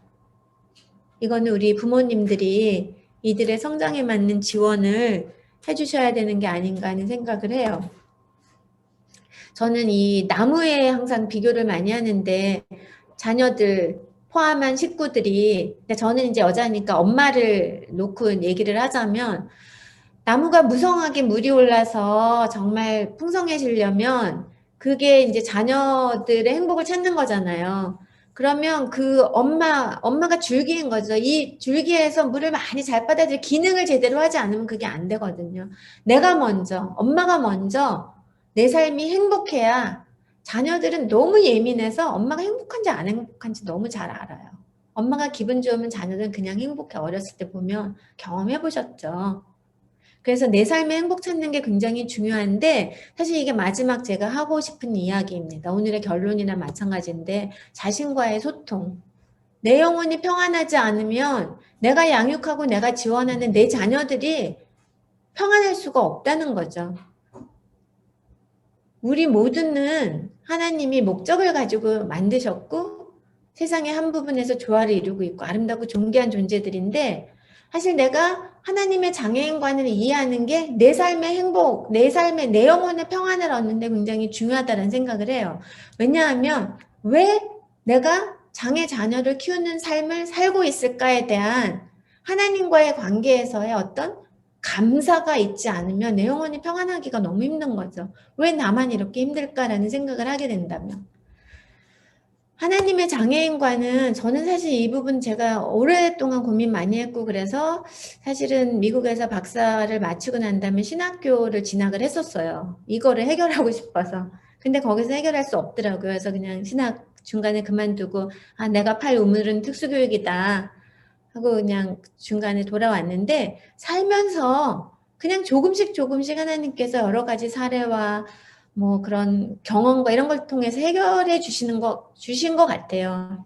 성경에 하나님이 장애인을 직접 만드셨다는 말씀이 있더라고요. 저는 신학자가 아니라서 목사님이나 이런 신학자들 앞에서 이런 얘기하기 참 불편한데요. 어쨌든 제 개인적인 경험이니까 출애굽기에 그 모세에게 하신 말씀, 모세가 자기 입이 어둔해서 가지 않겠다고 그 때를 쓸 때 하나님께서 이렇게 얘기하세요. 여호와께서 그에게 이르시되 누가 사람의 입을 지었느냐, 누가 말 못하는 자나 못 듣는 자나 눈 밝은 자나 맹인이 되게 하였느냐, 나 여호와가 아니냐.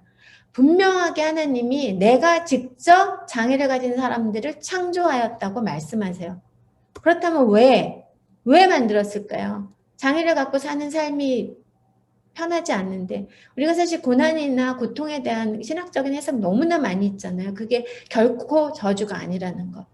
근데 분명하게 성경이 하나님이 왜 장애인을 만드셨는지 밝히고 있습니다. 신약에 보면 맹인을 보고 묻는 제자들.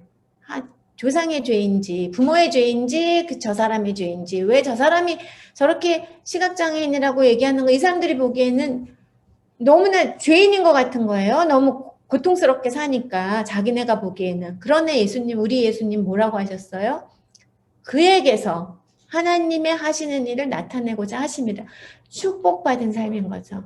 하나님이 콕 집어서 이 아이를 통해서 내가 하는 일을 나타내고자 함이라 라고 이미 성경에 말씀하고 계시는 거죠. 이 하나님의 장애인관을 내가 붙들지 않으면 내 영혼의 평안함이 오기가 어려운 거죠.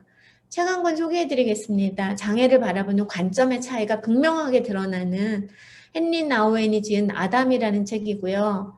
책 설명할 시간이 없을 것 같아서 그냥 이 안에 보면 아담을 성당 그 크리스찬들이 아담한테 봉사하려고 아담이 있는 기관에 가서 기도하면서 한 말이에요. 왼쪽에 있는 게 불쌍한 사람 당신에게 왜 이런 일이 일어났습니까? 당신을 고쳐주시도록 기도하겠습니까?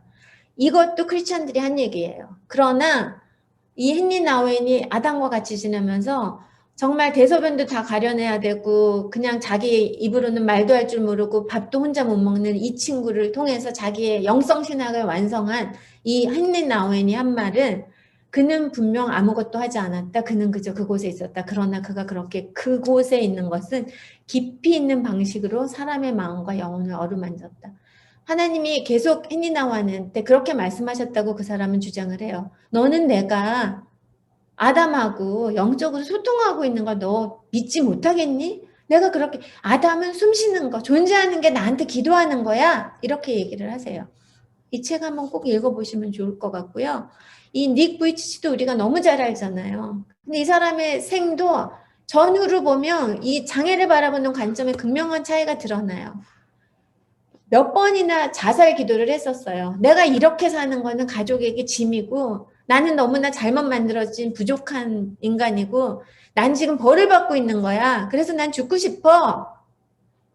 라고 얘기를 하면서 자살을 기도를 했던 닉 부이치치가 말씀을 통해서 아까 우리가 봤던 하나님이 왜 장애인을 만드셨는가 하니 그 예수님의 말씀을 성경에서 묵상하는 순간에 이 사람은 회심하면서 하나님이 하시려는 일을 드러내려고 나를 굉장히 정교하게 설계해서 지은 이 내 몸이 그런 귀한 존재구나라는 거를 깨달으면서 이 사람의 삶이 완전히 변하는 걸 보게 됩니다. 그래서 이런 하나님의 시선으로 장애를 바라보는 관점을 가져야 되지 않을까. 그렇다면 내가 개인으로서 또는 장애 자녀를 양육하는 부모로서 어떤 하나님께서 나에게 주신 삶에 대한 어떤 감사와 그런 축복에 대한 고백이 있을 수 있지 않을까 하는 생각을 감히 해보고요.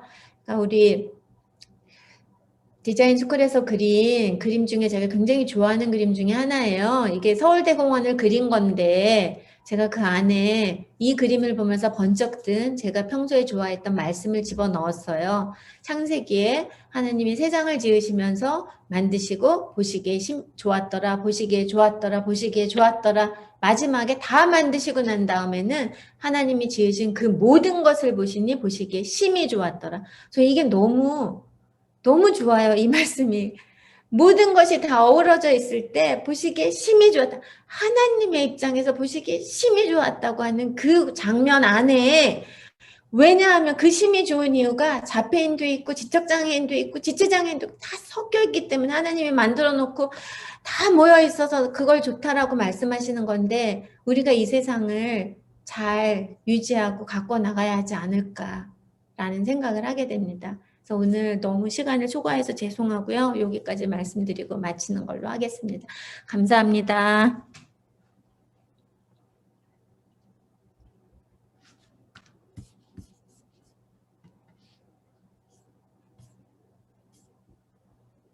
저희가 지금 온라인으로 들어와 계시는 부모님들도 계시고 또 현장에 계시는 우리 부모님들도 계시는데 좀 실질적으로 저희 교수님께 궁금한 점 보내드리기 전에 이렇게 물어봤으면 좋겠어요. 혹시 현장부터 먼저 저희가 질의응답을 받으려고 하는데요. 혹시 저희 교수님께 네 혹시 궁금한 점 네 우리 윤성환 어머니시고요. 8살 이제 자폐증 친구를 지금 키우고 있는데요. 고민이 많으실 것 같아요. 네. 한번 들어볼게요. 예, 선생님, 저 다름이 아니라 아기가 8살인데 아직 언어가 거의 무발화 상태에 가깝게 언어가 지금 트이지 않은 상황인데 이런 경우 뭐 그린카드나 의사소통 대체 같은 ABA나 뭐 여러 가지를 접하게끔 저도 또 뭐 이렇게 해봤는데 안 되는 경우 어떻게 하면은 이제 의사소통을 제가 부모로서 해줄 수 있는지 뭐 연구를 해갖고 꼭 뭐 억지로라도 말문을 트이게끔 해야 되는 건지 아니면 그림으로라도 이걸 해야 되는데 어떻게 하면은 좀 이렇게 아기와 상호작용을 좀 잘할 수 있을지, 그게 지금 너무 궁금해요. 네. 어, 많은 경우에 우리가 볼 수 있는 케이스고요. 그 언어가 이제 무발화라고 하는 거는 언어가 없는 경우 이제 끝까지 언어가 없는 경우도 있지만 그 언어를 말을 한다 안 한다에 중점을 두지 마시고요. 제가 보기에는 이제 자폐성 장애 학생들은 의사소통, 소통하는 방식을 자기 나름의 방식을 갖게 되는 게 굉장히 중요하거든요. 그래서 많이들 그 연구에서도 많이 그런 게 나와요. 소통을 하기 시작할 때 발화가 시작되는 아이들도 있어요. 왜냐하면 발성을 해서 그걸 말을 한다라는 게 소통의 기능을 가지고 있지 않은 아이들은 그 행동을 해야 할 이유가 없거든요. 근데 이제 발성기관이나 이런 데 문제가 있는 게 아니기 때문에 말을 한다 안 한다 이런 걸 떠나서 소통하는 거. 그러니까 내가 원하는 게 있을 때 어떻게 하고 저 사람이 나한테 반응해 올 때 어떻게 반응하고 하는 이 의사소통하는 방법을 그 아이한테 맞는 걸 해 주셔야 되는데 근데 교사하고 조금 의논을 해보시고요. 보통 이제 소통하는 방법을 일반적으로 지적장애 아이들을 가르칠 때는 이제 뭐 이렇게 뭐를 주면 강화해주고 막 이런 방법을 많이 쓰는데 가르치는 건 굉장히 방법이 달라요. 거꾸로 접근을 해요. 그래서 그 뭔가를 강화를 해서 뭘 한다라기보다 이 자기의 행동, 그러니까 의사소통이라는 것 자체, 내가 어떤 행동을 했을 때 거기에 뭐가 따라오는지, 내가 어떻게 사람을 영향을 미칠 수 있는지 이런 것들을 가르치는 방식을 쓰기 때문에 아이가 혹시 무엇을 좋아하는 게 있다면 그 좋아하는 것들을 중심으로 놓고 거기서부터 소통이라는 거, 요구했더니 되더라.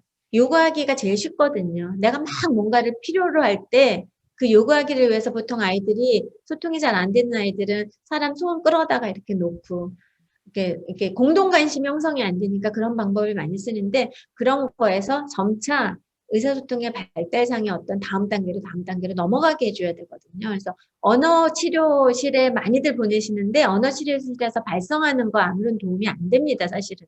언어 치료실에 만일에 보내실 거면 언어치료사한테 요청하셔서 발성 못해도 좋으니 제스처나 몸짓이나 그림카드나 무엇을 통해서라도 소통할 수 있게 해달라고 요구를 하시는 게 좋을 것 같습니다. 네, 너무너무 좋은, 네, 감사합니다. 질문과 대답이었던 것 같습니다. 아이들하고 소통이 되게 중요한 것 같습니다. 어떤 언어보다는 또 우리 성환이에게 또 좋은 소통의 어머니가 되시기를 축복합니다.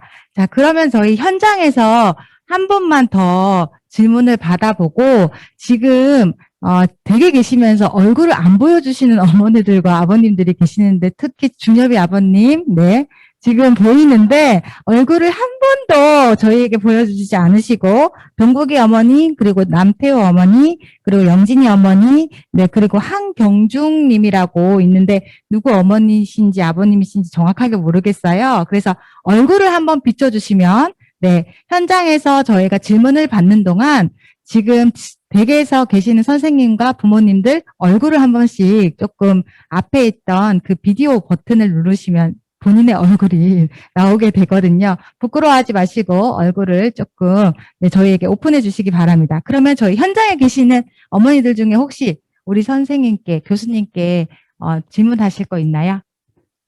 있으실까요? 네. 우리 준엽이 어머니? 옆에 계신 민준이 어머니? 네. 한번 들어볼게요.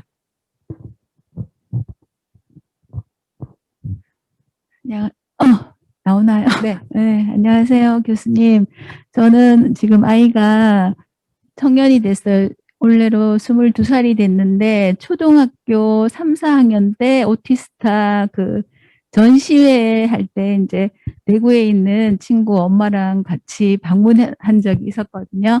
네, 기억합니다. 반갑습니다. 네, 반갑습니다. 기억해 주시니 더 감사하네요.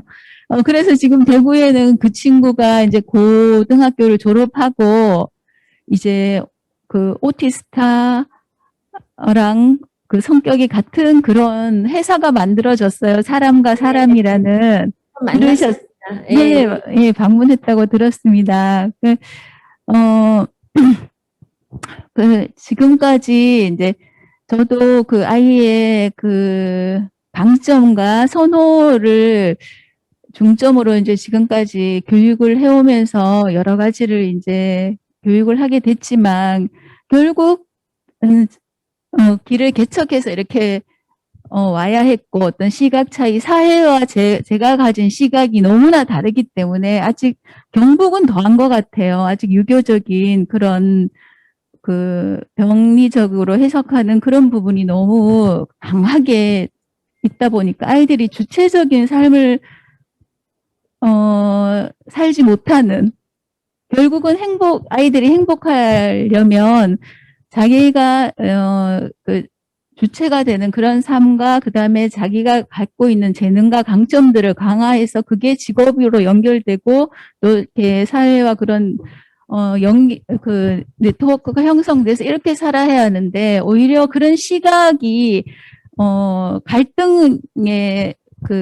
갈등을 일으킬 때가 참 많거든요. 전부 이렇게 아프다고 생각하는데 나 혼자 우리 아이를 다른 시각으로 관점을 가지고 있을 때 참 어렵더라고요. 그게 그런 부분에서 또 어떻게 하는 것이 좋을지도 한번 교수님께도 여쭤보고 싶고, 그 다음에 지금까지 그런 교육을 통해서 이제 많이 할 수 있는 부분이 많아졌지만, 그렇지만 또다시 막막한 것은 또다시 개척해야 되는 그런 어려움이 있고, 그게 개인이 할 수 있는 일도 아니거든요. 그러니까 또다시 저는 또 막다른 길 앞에 있는 거나 마찬가지인 다 우리 엄마들이 같은 고민을 하고 있을 것 같아요. 그리고 어제 저녁에 아이가 갑자기 이제 아주 수준 높은 질문을 하는데 이제 존재가 뭐냐고 물어요. 존재가. 저는 혼자서 그냥 콩순이를 굉장히 좋아하기 때문에 애니메이션 콩순이에서 받겠지 생각하면서 대답은 너가 거기 있는 거 이랬는데 오늘 교수님 그 강의를 들으면서 너가 거기 있어서 참 좋았어까지 해줄 걸 이런 생각을 했는데요. 네, 하여튼 막 두서없이 말씀을 드려서 죄송합니다. 네. 그 어머니 말씀하시는 그 이면에 정말 그 고민이 깊이 묻어나는 게 너무 느껴져서 사실 저는 너무 죄송합니다. 속 시원하게 대답해 드릴 수 있는 게 지금 아무것도 없는 상황이고, 제가 언제부턴가 그러니까 이제 미국에서 공부 끝나고 한국에 돌아와서 쭉 특수교육과 교수로 일하면서 처음에는 정신없이 막 아는 거를 전달하는 일에 막 매진을 하다가 어느 시점인가 한 10여 년 지나고 나서부터는 굉장히 그게 힘들더라고요. 그러니까 특히 부모님들한테. 그래서 한동안 제가 부모 강의 같은 걸 안 나갔었어요, 외부로. 왜냐하면 제가 말하는 이론은 정말 베스트를 얘기를 하는데 우리 현장이 너무 못 따라오는 거예요. 그리고 예를 들어서 진단을 이렇게 받아야 되고 그 다음에 어떻게 하셔야 되고 그 얘기는 얼마든지 할 수 있는데 그 다음에 정말 그러면 삶의 현장에서 그게 받쳐지냐면 그게 또 따라오는 속도는 그렇지가 않아서 이제 얘기를 그만해야겠다라는 생각을 한 적이 있었어요.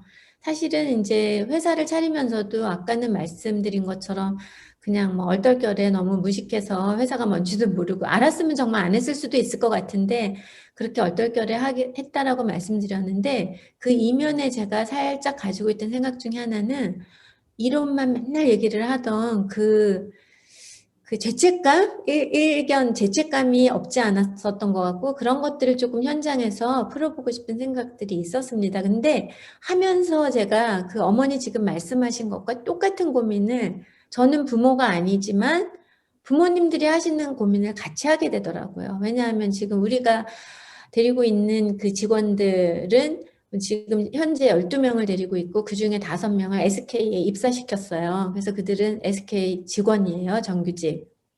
그렇게 이제 다른 회사를 막 내보내는 거 하는데 사실 3명인가 더 보냈는데 코로나 맞으면서 다시 다 돌아오고 저희가 다시 다 떠안고 이제 그런 힘든 과정을 거쳤는데 그 친구들에 대해서는 제가 고민하지 않아요. 엄마 같은 마음으로. 근데 디자인 스쿨을 같이 했던 친구들이 그 외에도 벌써 100명 가까이 있는데 그리고 어머니들은 디자인 스쿨이랑 연계가 됐었기 때문에 언젠가 오티스트에 취직할 수 있지 않을까 하고 바라보고 계시거든요. 그러면 이거 어떻게 할 건가? 이게 엄마들 혼자 할 수 있는 일은 제가 어머니들 굉장히 많이 전국에서 와서 상담 많이 받고 가셨어요. 오티스타 같은 거 해보고 싶어 하시는 분도 있고. 근데 저는 이게 어머니들 일이라고 생각을 하지 않아요. 부모님은 집에서 양육하는 일을 해주셔야 되는 거고, 이런 일은 사회가 맡아야 되는 거거든요. 그래서 제가 전 유아 특수교육, 조기교육 원래 전공인데 지금 느닷없이 이렇게 직업을 하고 있고, 장애인 고용공단에 이사로 들어가는 일이 굉장히 어려운 일인데 막 어플라이 해가지고 통과가 돼야 되는 거거든요. 그걸 제가 했어요. 그걸 해낸 유일한 이유가 이게 사회에서 해야 될 일인데 너무 안 돼 있는 거 나와서 보니까. 사회의 구조도 그렇고 사람들의 인식도 그렇고. 그래서 제가 여기서 어머니가 들으실 수 있는 속 시원한 대답은 사실은 해드리기 어렵지만 특수교육 전문가들 입장에서는 조금씩 그런 것들을 인식을 하고 있기 때문에, 왜냐하면 학문으로만 머무르지 않고 이게 응용학문이기 때문에 현장에 나와서 이게 연계해야 된다라는, 요즘에는 전 세계적으로 이 응용학문에서는 실행과학이 굉장히 중요하거든요. 실행할 수 있게 뒷받침해주지 않으면 아무 소용없는 게 이 응용학문이거든요. 특수교육 아무리 열심히 해서 논문 많이 쓰면 뭐예요? 현장에서 장애인들의 삶이 나아지지 않는다면? 그래서 그런 관점에서 우리 전문가들도 조금이라도 더 좋아지게 하기 위해서 지금 노력을 하고 있고, 체계적으로 이게 되도록 노력은 하는데, 그러나 그 안에서 우리 좀 속절없이 진짜 나이 들어가고 있는 우리 친구들이 조금이라도 더 행복하게 살 수 있기 위해서는 그저 교육과정 안에서 선생님들하고 최선을 다해서 의논하면서 아이가 잘하는 일, 좋아하는 일, 그런 관점에서 뭔가 좀 찾아내고 해볼 수 있도록 지원을 그래도 해줘야 되지 않을까. 너무 죄송합니다. 이 이상 제가 말씀드릴 수가 없네요. 네, 죄송하다는 말씀. 빨리 많이 키워보겠습니다. 네, 오티스타를 많이 세계적인 기업으로 키워주셔서 우리 하나부 친구들도 많이 취업할 수 있도록 길을 열어주시면 감사하겠습니다. 저희가 여러 가지 질문들이 있지만 특히 저희 지금 함께 들어와 계시는 우리 어머니 한번 만나봤으면 좋겠는데요. 지금 지연이 어머니도 보이고요. 그리고 태호 어머니도 보이고, 그리고 우리 재성이 어머니도 보이고, 병국이 어머니도 지금 마산으로 가고 계셨는데, 차 안에서 지금 또 들어오시고 계신 것 같아요. 그래서 여러분들 계시는데 모두 한번 다 인사 한번 해드릴까요? 선생님들도 안녕하세요. 인사 한번 할까요? 네. 혹시, 이제 잠시만, 네, 손을 내리시고, 지금부터 손을 들어서 저희에게 질문 있으신 분은 한 분만 저희 교수님께 질문 드리고, 이제 교수님은 보내드리려고 하거든요. 혹시 어머니들 중에서 또 선생님들 중에서 저희 이제 이소영 교수님께 실질적으로 궁금하신 거 있으신가요? 손을 들어서 표시해 주시면 저희가 선생님을 그분을 네 하도록 하겠습니다. 혹시 계실까요? 네. 태호 어머니 들리시죠? 혹시 궁금한 거 있으신가요? 네, 있으시면은 잠시 음성의 소리를 음소거 해제하시고 얘기하셔도 돼요. 앞에. 네. 네. 저희가 음소거는 시킬 수 있는데 해제는 본인이 하셔야 돼서, 네. 태호 어머니 혹시 인사라도 한번 할까요? 앞에 있는 음소거 버튼 누르시면 되는데. 네. 그 휴대폰에 있는 왼쪽에 있는 그 음소거 버튼을 누르시면 해제가 돼요. 목소리가 안 들려서요? 네. 가능하실까요? 네. 질문이 없으신 것 같아서 제가 질문을 좀. 하나부는 이 별도로 독립되어 있는 부서인가요? 아니면 일반 네. 주일학교하고 통합을 하나요? 주일학교에 소속은 되어 있는데, 완전히 이렇게 분리되어서 저희가 아동들 따로 있고요. 그리고 그 청소년까지는 저희가 학년기에 있는 친구들 따로 있고요. 하나 사랑부라고 하고요. 그리고 청년들은 하나 믿음부 이렇게 해서 청년부가 따로 있습니다. 그래서 저는 독립된 사실 처음에 그 하나부라는 이름을 들었을 때 보통 이제 많은 교회들이 사랑부라는 명칭을 제일 많이 쓰고 뭐 네. 소망부 있고 그런데 하나부라고 하시길래 하나 네. 된다는 그런 뜻으로 사실은 생각을 해서 맞습니다. 아, 예. 굉장히 좋은 네. 이름이다라고 생각을 했는데 조금 전에 네. 어머니께서 그 경상도 쪽은 더 많이 사람들의 인식도 그렇고 유교적인 어떤 그런 잔재가 너무 많고 이 얘기를 하셔서 제가 문득 생각이 났어요. 저는 이제 교회 제가 최근에 어떤 어머니를 만났는데 어떤 교회를 갔는데 사랑부가 이렇게 완전히 분리가 돼 있어서 아니 학교에서도 요즘에는 통합을 하는데 어떻게 교회에서 아이들을 장애를 가졌다고 따로 보내느냐고 그래서 화가 나서 그 교회를 나왔다 이런 말씀을 하시더라고요. 그래서 제가 아, 많이 변했구나. 이제 어머니들 생각이. 제가 한 20년 전부터 교회가 통합해야 된다는 걸 굉장히 강조를 했었는데, 그래서 제가 오늘 또 기회가 돼서 이렇게 인연이 맺어져서, 포항제일교회의 그 규모도 굉장히 큰 것 같은데, 교회에서만이라도 먼저 사회 통합된 모습, 하나님이 만드신 어떤 그런 섞여서 살고 있는 그 모습을 주일학교를 통해서 만들어 간다면, 아이들이 다음에 성장해서 사회에서 더 잘 통합되지 않을까 하는 것들을 한번 하나의 방법이라고 생각하시고 고민해 보시기를 좀 부탁을 드리고 싶습니다. 네, 늘 고민하고 있는 문제고요. 그래도 이제 저희 하나부 같은 경우에 이제 특별한 배려와 또 특별한 교육이 필요하고 또 통합을 저희는 원포인트 통합 교육이라고 해서 영아에서부터 장년에 이르기까지 노년에 이르기까지 똑같은 교육을 하고 있습니다. 그래서 지금 한 3년 차 되고 있는데 저희 장애인 부서라고 해서 이렇게 더 이제 다른 프로그램을 하지 않고 통합 프로그램을 나름대로 지금 하고 있는데요. 교수님 말씀처럼 우리 아이들 더욱더 일반인 아이들을 하고 더 통합할 수 있도록 고민 더 많이 해보도록 하겠습니다. 네. 좋은 제안 감사드리고요. 그렇다면 저희 어머니들 중에서 지금 크게 저희 교수님께 그게 없다면, 질문이 없다면 저희가 그 뒤에 지금 간담회가 또 있어가지고 빨리 진행을 해야 될 것 같습니다. 이제 점심시간도 다 됐고요. 자, 그래서, 네네.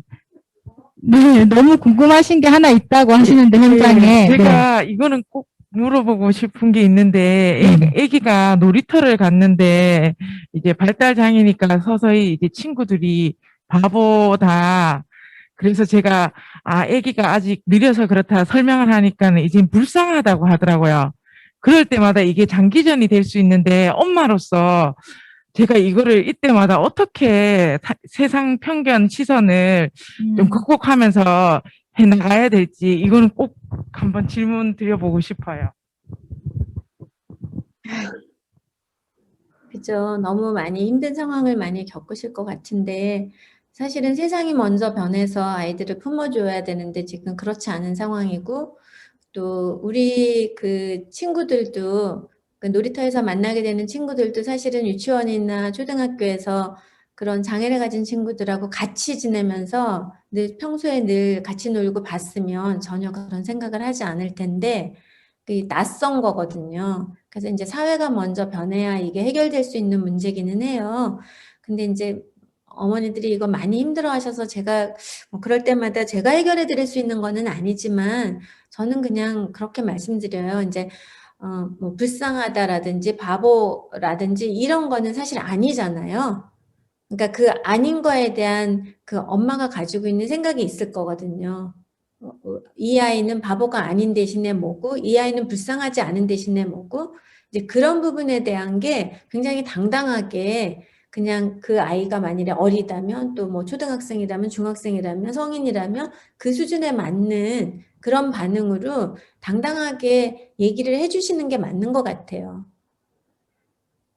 그렇게 해서 받아들이지 못한다면은 그거는 이제 그쪽의 문제인 건데 그거는 하루 만에 그렇게 뭐 금방 바뀌고 이러진 않을 거고 아마도 그렇게 당당하게 얘기하실 때 받아들이는 사람, 거부하는 사람, 뭐 비우는 사람 굉장히 다양한 반응이 있을 건데 그런 부분에 대해서 일희일비하지 마시고 상처받지 않으시면 좋겠고요. 분명한 거는 세상이 잘못된 거지 우리 아이나 내가 잘못된 게 아니기 때문에 그 부분에 대해서 당당하고 자유로우시면 좋겠습니다. 너무 죄송합니다. 제가 해결을 못 해드려서. 저는 오늘 그냥 죄송한 사람이네요. 오늘 되게 죄송하다고 계속 하시는데 저희가 죄송합니다. 네네. 너무 감사하고요. 그러면은 우리 교수님 이제 보내드리고 이제 2부로 빨리 들어가야 돼서 저희 교수님께 큰 박수로 저희 다음에 더 좋은 모습으로 또 만나 뵙겠습니다. 교수님 감사합니다. 감사합니다. 수고하셨습니다. 네네. 네. 감사합니다. 네, 그러면요, 저희 이제 2부로 들어가야 되는데, 원래는 지금쯤 이제 저희가 마무리를 하고 있어야 돼요. 그런데 지금 저희가 특강이 조금 지체된 바람에 저희가 이제, 간담회를 간단하게 진행하도록 하겠습니다. 저희 간담회 진행은 이제 홍진기 부장님께서 나오셔서 진행해 주시도록 하겠습니다.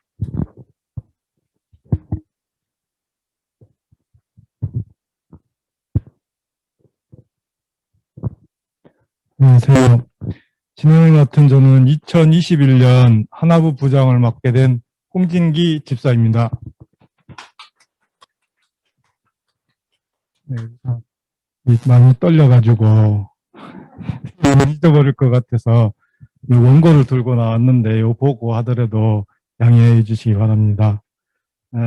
우리 하나부 친구들을 위해 또 가정을 위해 함께 기도하고 섬길 수 있게 되어 참 감사드립니다.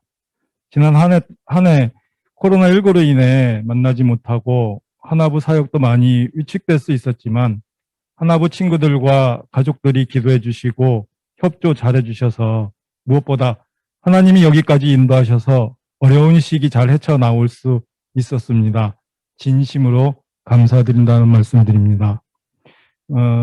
지금부터는 올해 하나부가 어떻게 우리 아이들을 교육하고 함께 즐거운 신앙생활을 해나갈지 그 비전을 나누도록 하겠습니다.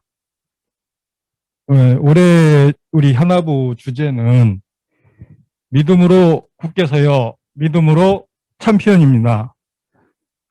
이 주제 말씀은 에베소서 3장 17절 말씀으로 믿음으로 말미암아 그리스도께서 너희 마음에 계시게 하시옵고 너희가 사랑 가운데 뿌리가 박히고 굳어져서 아멘. 이 말씀의 뿌리를 두고 우리 아이들이 정말 건강한 믿음의 챔피언이 될 수 있도록 기도하며 열심히 말씀으로 양육하도록 하겠습니다. 다음은 하나부 임요건 조직입니다. 올해부터는 아까 목사님도 말씀하셨듯이 하나 1부 청년부는 하나 믿음부로, 하나 2부 아동 청소년부는 하나 사랑부로 하여 하음과 또 하랑이 이런 예배로다가 이루어지게 되겠습니다.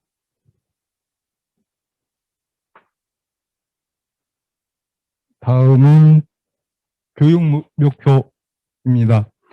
첫 번째, 예수님을 마음에 모시고 예수님의 사랑 안에서 자라나는 것을 목표로 합니다.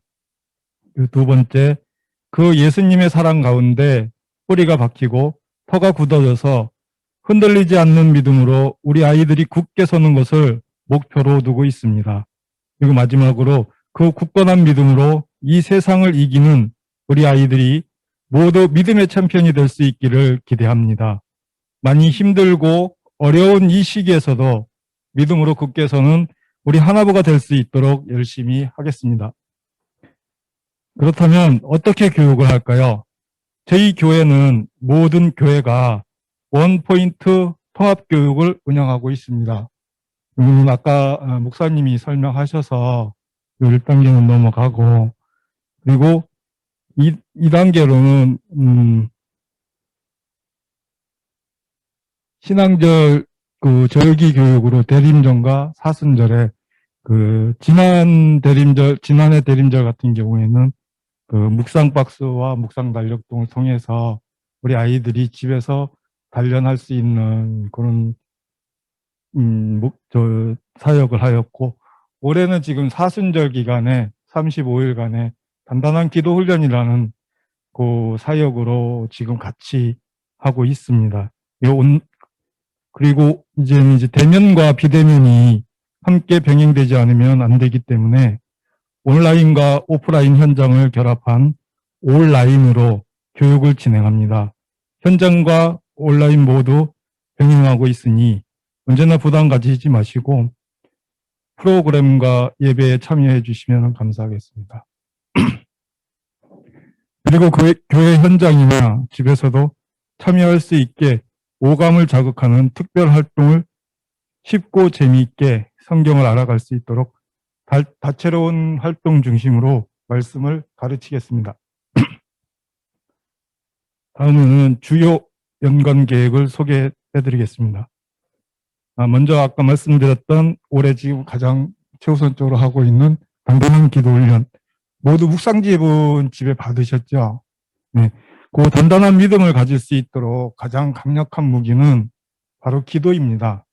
아이들이 생활 속에서 습관처럼 기도할 수 있도록 가정에서도 도와주시면 감사하겠습니다.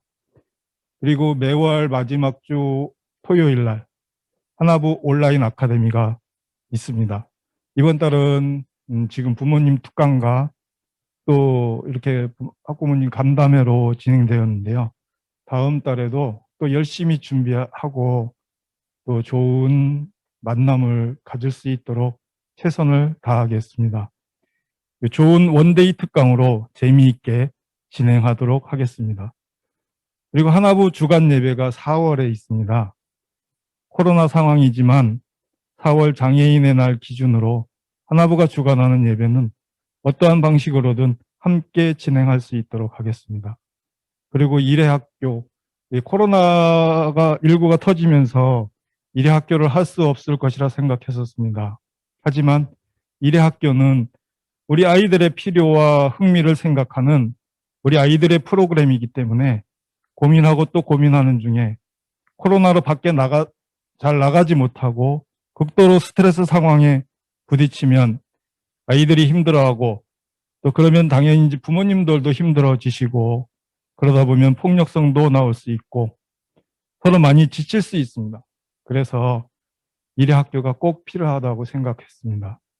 그리고 여러 가지 방법을 모색하고 고민하던 중에 이번에 쇼트트랙과 그리고 체육활동의 조예가 깊으신 선생님이신 이광수 코치님이 그 선생님께서 재능 기부 차원에서 저희 이 하나부에 3월 달부터 주일 예배를 마치고 잠시 스트레칭이나 또 여러 가지 몸으로 할 수 있는 여기 이제 건강 체조를 한 30분 정도 예상을 하고 있습니다. 요거는 저희들이 뭐 강압적으로 하시는 건 아니고 거기 이제 예배에 참석하셔서 그 예배 끝나고 한 30분 정도 참여하시고 싶으신 아이들과 함께 요 하나부실에서 우선 3월 달에는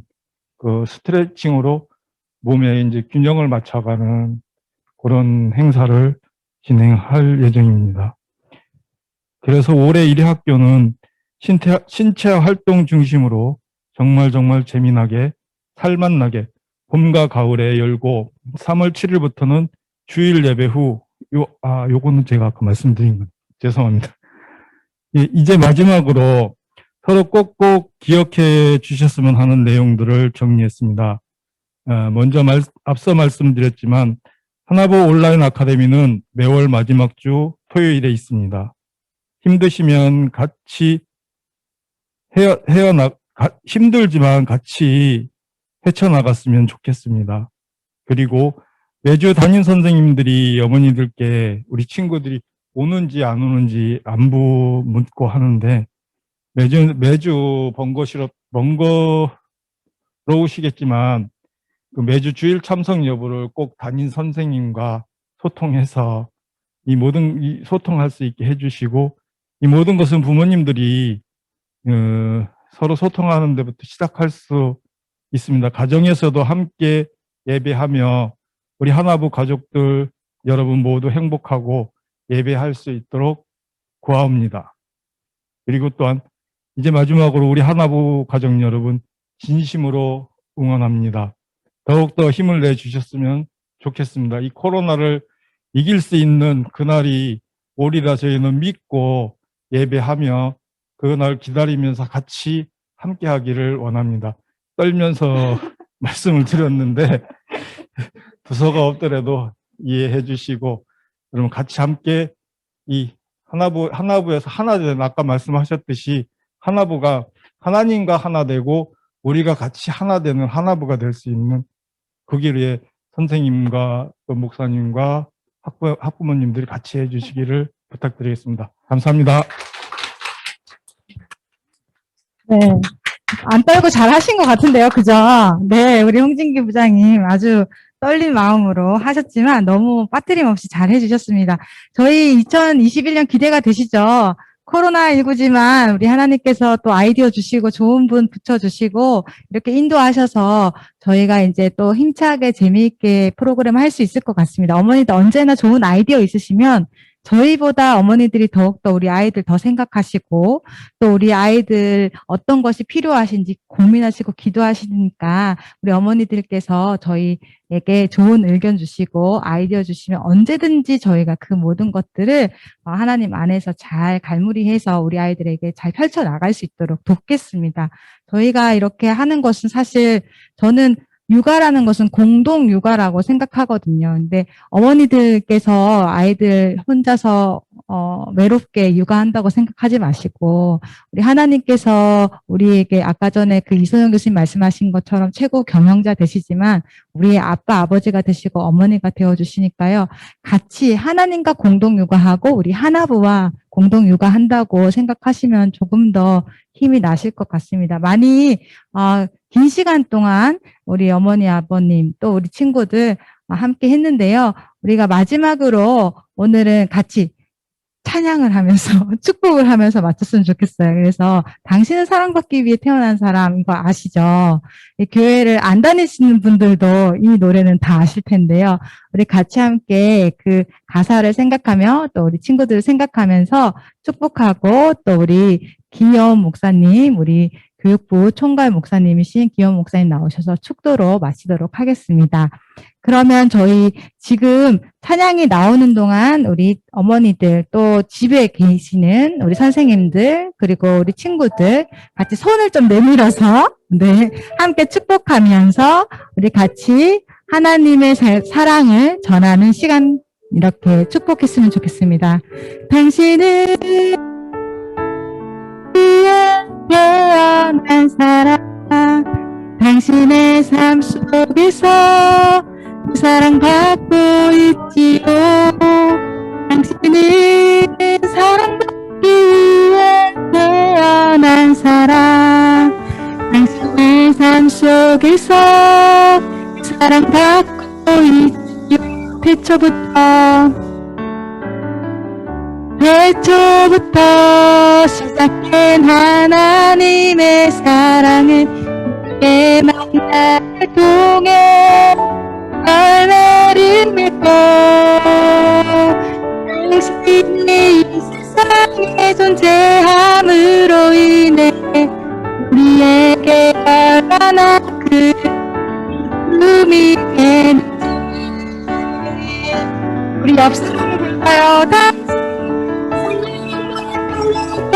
태어난 사람 보이지 않지만 저 건너편에 있는 우리 친구들에게도 누구에게 사랑받기 위해 태어난 사람 지금 그 사랑 받고 있고 네 우리 축복 기도하겠습니다.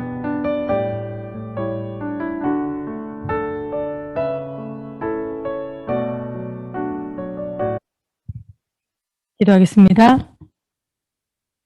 이제는 우리 주 예수 그리스도의 은혜와 하나님의 사랑하심과 성령님의 보호, 인도, 교통하심이 하나님이 참 사랑하는 우리 하나부 친구들의 모든 삶 위에 또 이 아이들과 함께 걸어가는 우리 부모님들의 그 모든 삶 위에 하나부 우리 모든 사역과 또 모든 선생님들의 모든 삶 위에 이제부터 영원히 함께 하시기를 간절히 축원하옵나이다. 아멘. 네, 영광 박수 올려드리겠습니다. 네. 자, 그러면은 이제 자유롭게 저희 현장에 계시는 분들은 맛있는 간식 도시락을 가져가시면 되고, 지금 온라인으로 오신 분들 얼굴 잠깐만 보여주세요. 와, 소리 엄청 커요. 네. 네. 우리 지연이 어머니, 안녕히 가세요. 우리 지연이 빨리 보내주세요. 네. 그리고 또, 네, 장원주 선생님, 내일 만나요. 윤경수 선생님, 진짜 처음부터 끝까지 열심히 들어주셔서 감사합니다. 우리 태호 어머니, 오늘 태호가 너무 늦게 일어나서 못 왔지만, 네, 우리 내일 만나요. 태호 어머니, 내일 만나겠습니다. 재성이 어머니와 우리 김준엽 아버님과, 네, 김병국 어머님 끝내내 얼굴을 못 봤지만, 네, 다음에 얼굴 뵙고 서로 인사했으면 좋겠습니다. 네, 우리 김선욱 선생님, 임재락 선생님, 어디 갔다 오셨던데, 아까 전에? 네. 잘 다녀오셨나요? 내일 만나겠습니다. 네, 우리 김수경 선생님. 네, 우리 김승희 선생님. 어머, 손녀딸을 품에 안고 있네요. 네네. 너무 반갑습니다. 우리 김동양 선생님 지금 사실은 많이 아프신데 괜찮으세요? 네. 지금 소리를 빼셔도 돼요. 소리 다 음소거 해제하셔도 됩니다. 음소거 다. 아, 괜찮습니까? 네네. 네, 우리 지연이 어머니, 음소거 해제하시고, 우리 지연이 좀 보여주세요. 네, 지연아, 안녕. 지연이, 안녕. 지연이 부끄러워요. 네네. 너무 반갑습니다. 박영희 권사님, 안녕하세요. 박영희 권사님.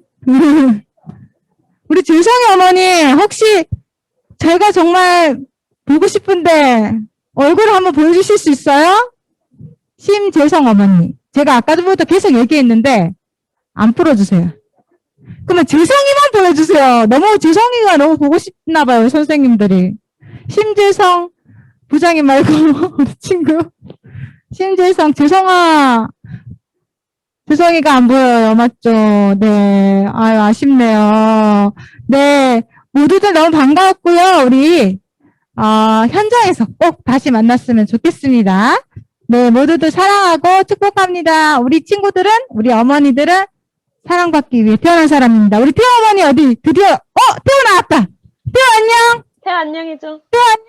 어머니. 태호. 어머. 야, 안녕. 태호야, 안녕. 우리 태호, 내일 만나자. 안녕. 안녕. 안녕히 네. 지내줘. 해줘. 네, 태호 웃고 있네요. 네. 저기 한경중 씨 들어갔잖아요. 아, 네, 우리 남편분이신 거 제가 알았습니다. 네, 제가 우리미한테 잘 안 들어갔고 두 번 들어갔는데 한경중 씨 이름이요. 아, 죄송해요. 제가 그분과 그분을 매칭을 못했어요. 제 불찰입니다. 네, 권사님 죄송해요. 너무 오늘 감사합니다. 너무 저는 잘 듣고 너무 느낀 게 많아요. 네, 그죠. 너무 좋았어요, 저도. 윤경수 선생님도 한번 목소리 내주시면 좋을 것 같아요. 윤경수 선생님? 소리. 뭐라고요? 안 들려요. 네, 맞아요. 음소거 해제를 해서 말씀해 주시면 됩니다. 네, 좋아요. 네, 오늘 너무 귀한 시간 가져서 너무 감사드리고, 저 2021년도는 진짜 열심히 하나부에 이렇게 사역할 수 있도록 최선을 다하겠습니다. 네, 우리 강현희 선생님이신데, 네, 감사합니다. 자, 또 우리 선생님들, 또 우리 어머니들 다 같이 이제 점심 드셔야 되는데, 어떡해요. 우리 여기서 이제 간식 도시락 드리는데, 집에서는 뭐 시켜 드시나요? 어떻게 드시나요? 네, 맛있게 점심 드시고, 내일 현장에서 또 온라인에서 영상으로 만나겠습니다. 모두들 평안하시고, 하나님의 은혜 가득하시기를 축복합니다. 안녕! 네.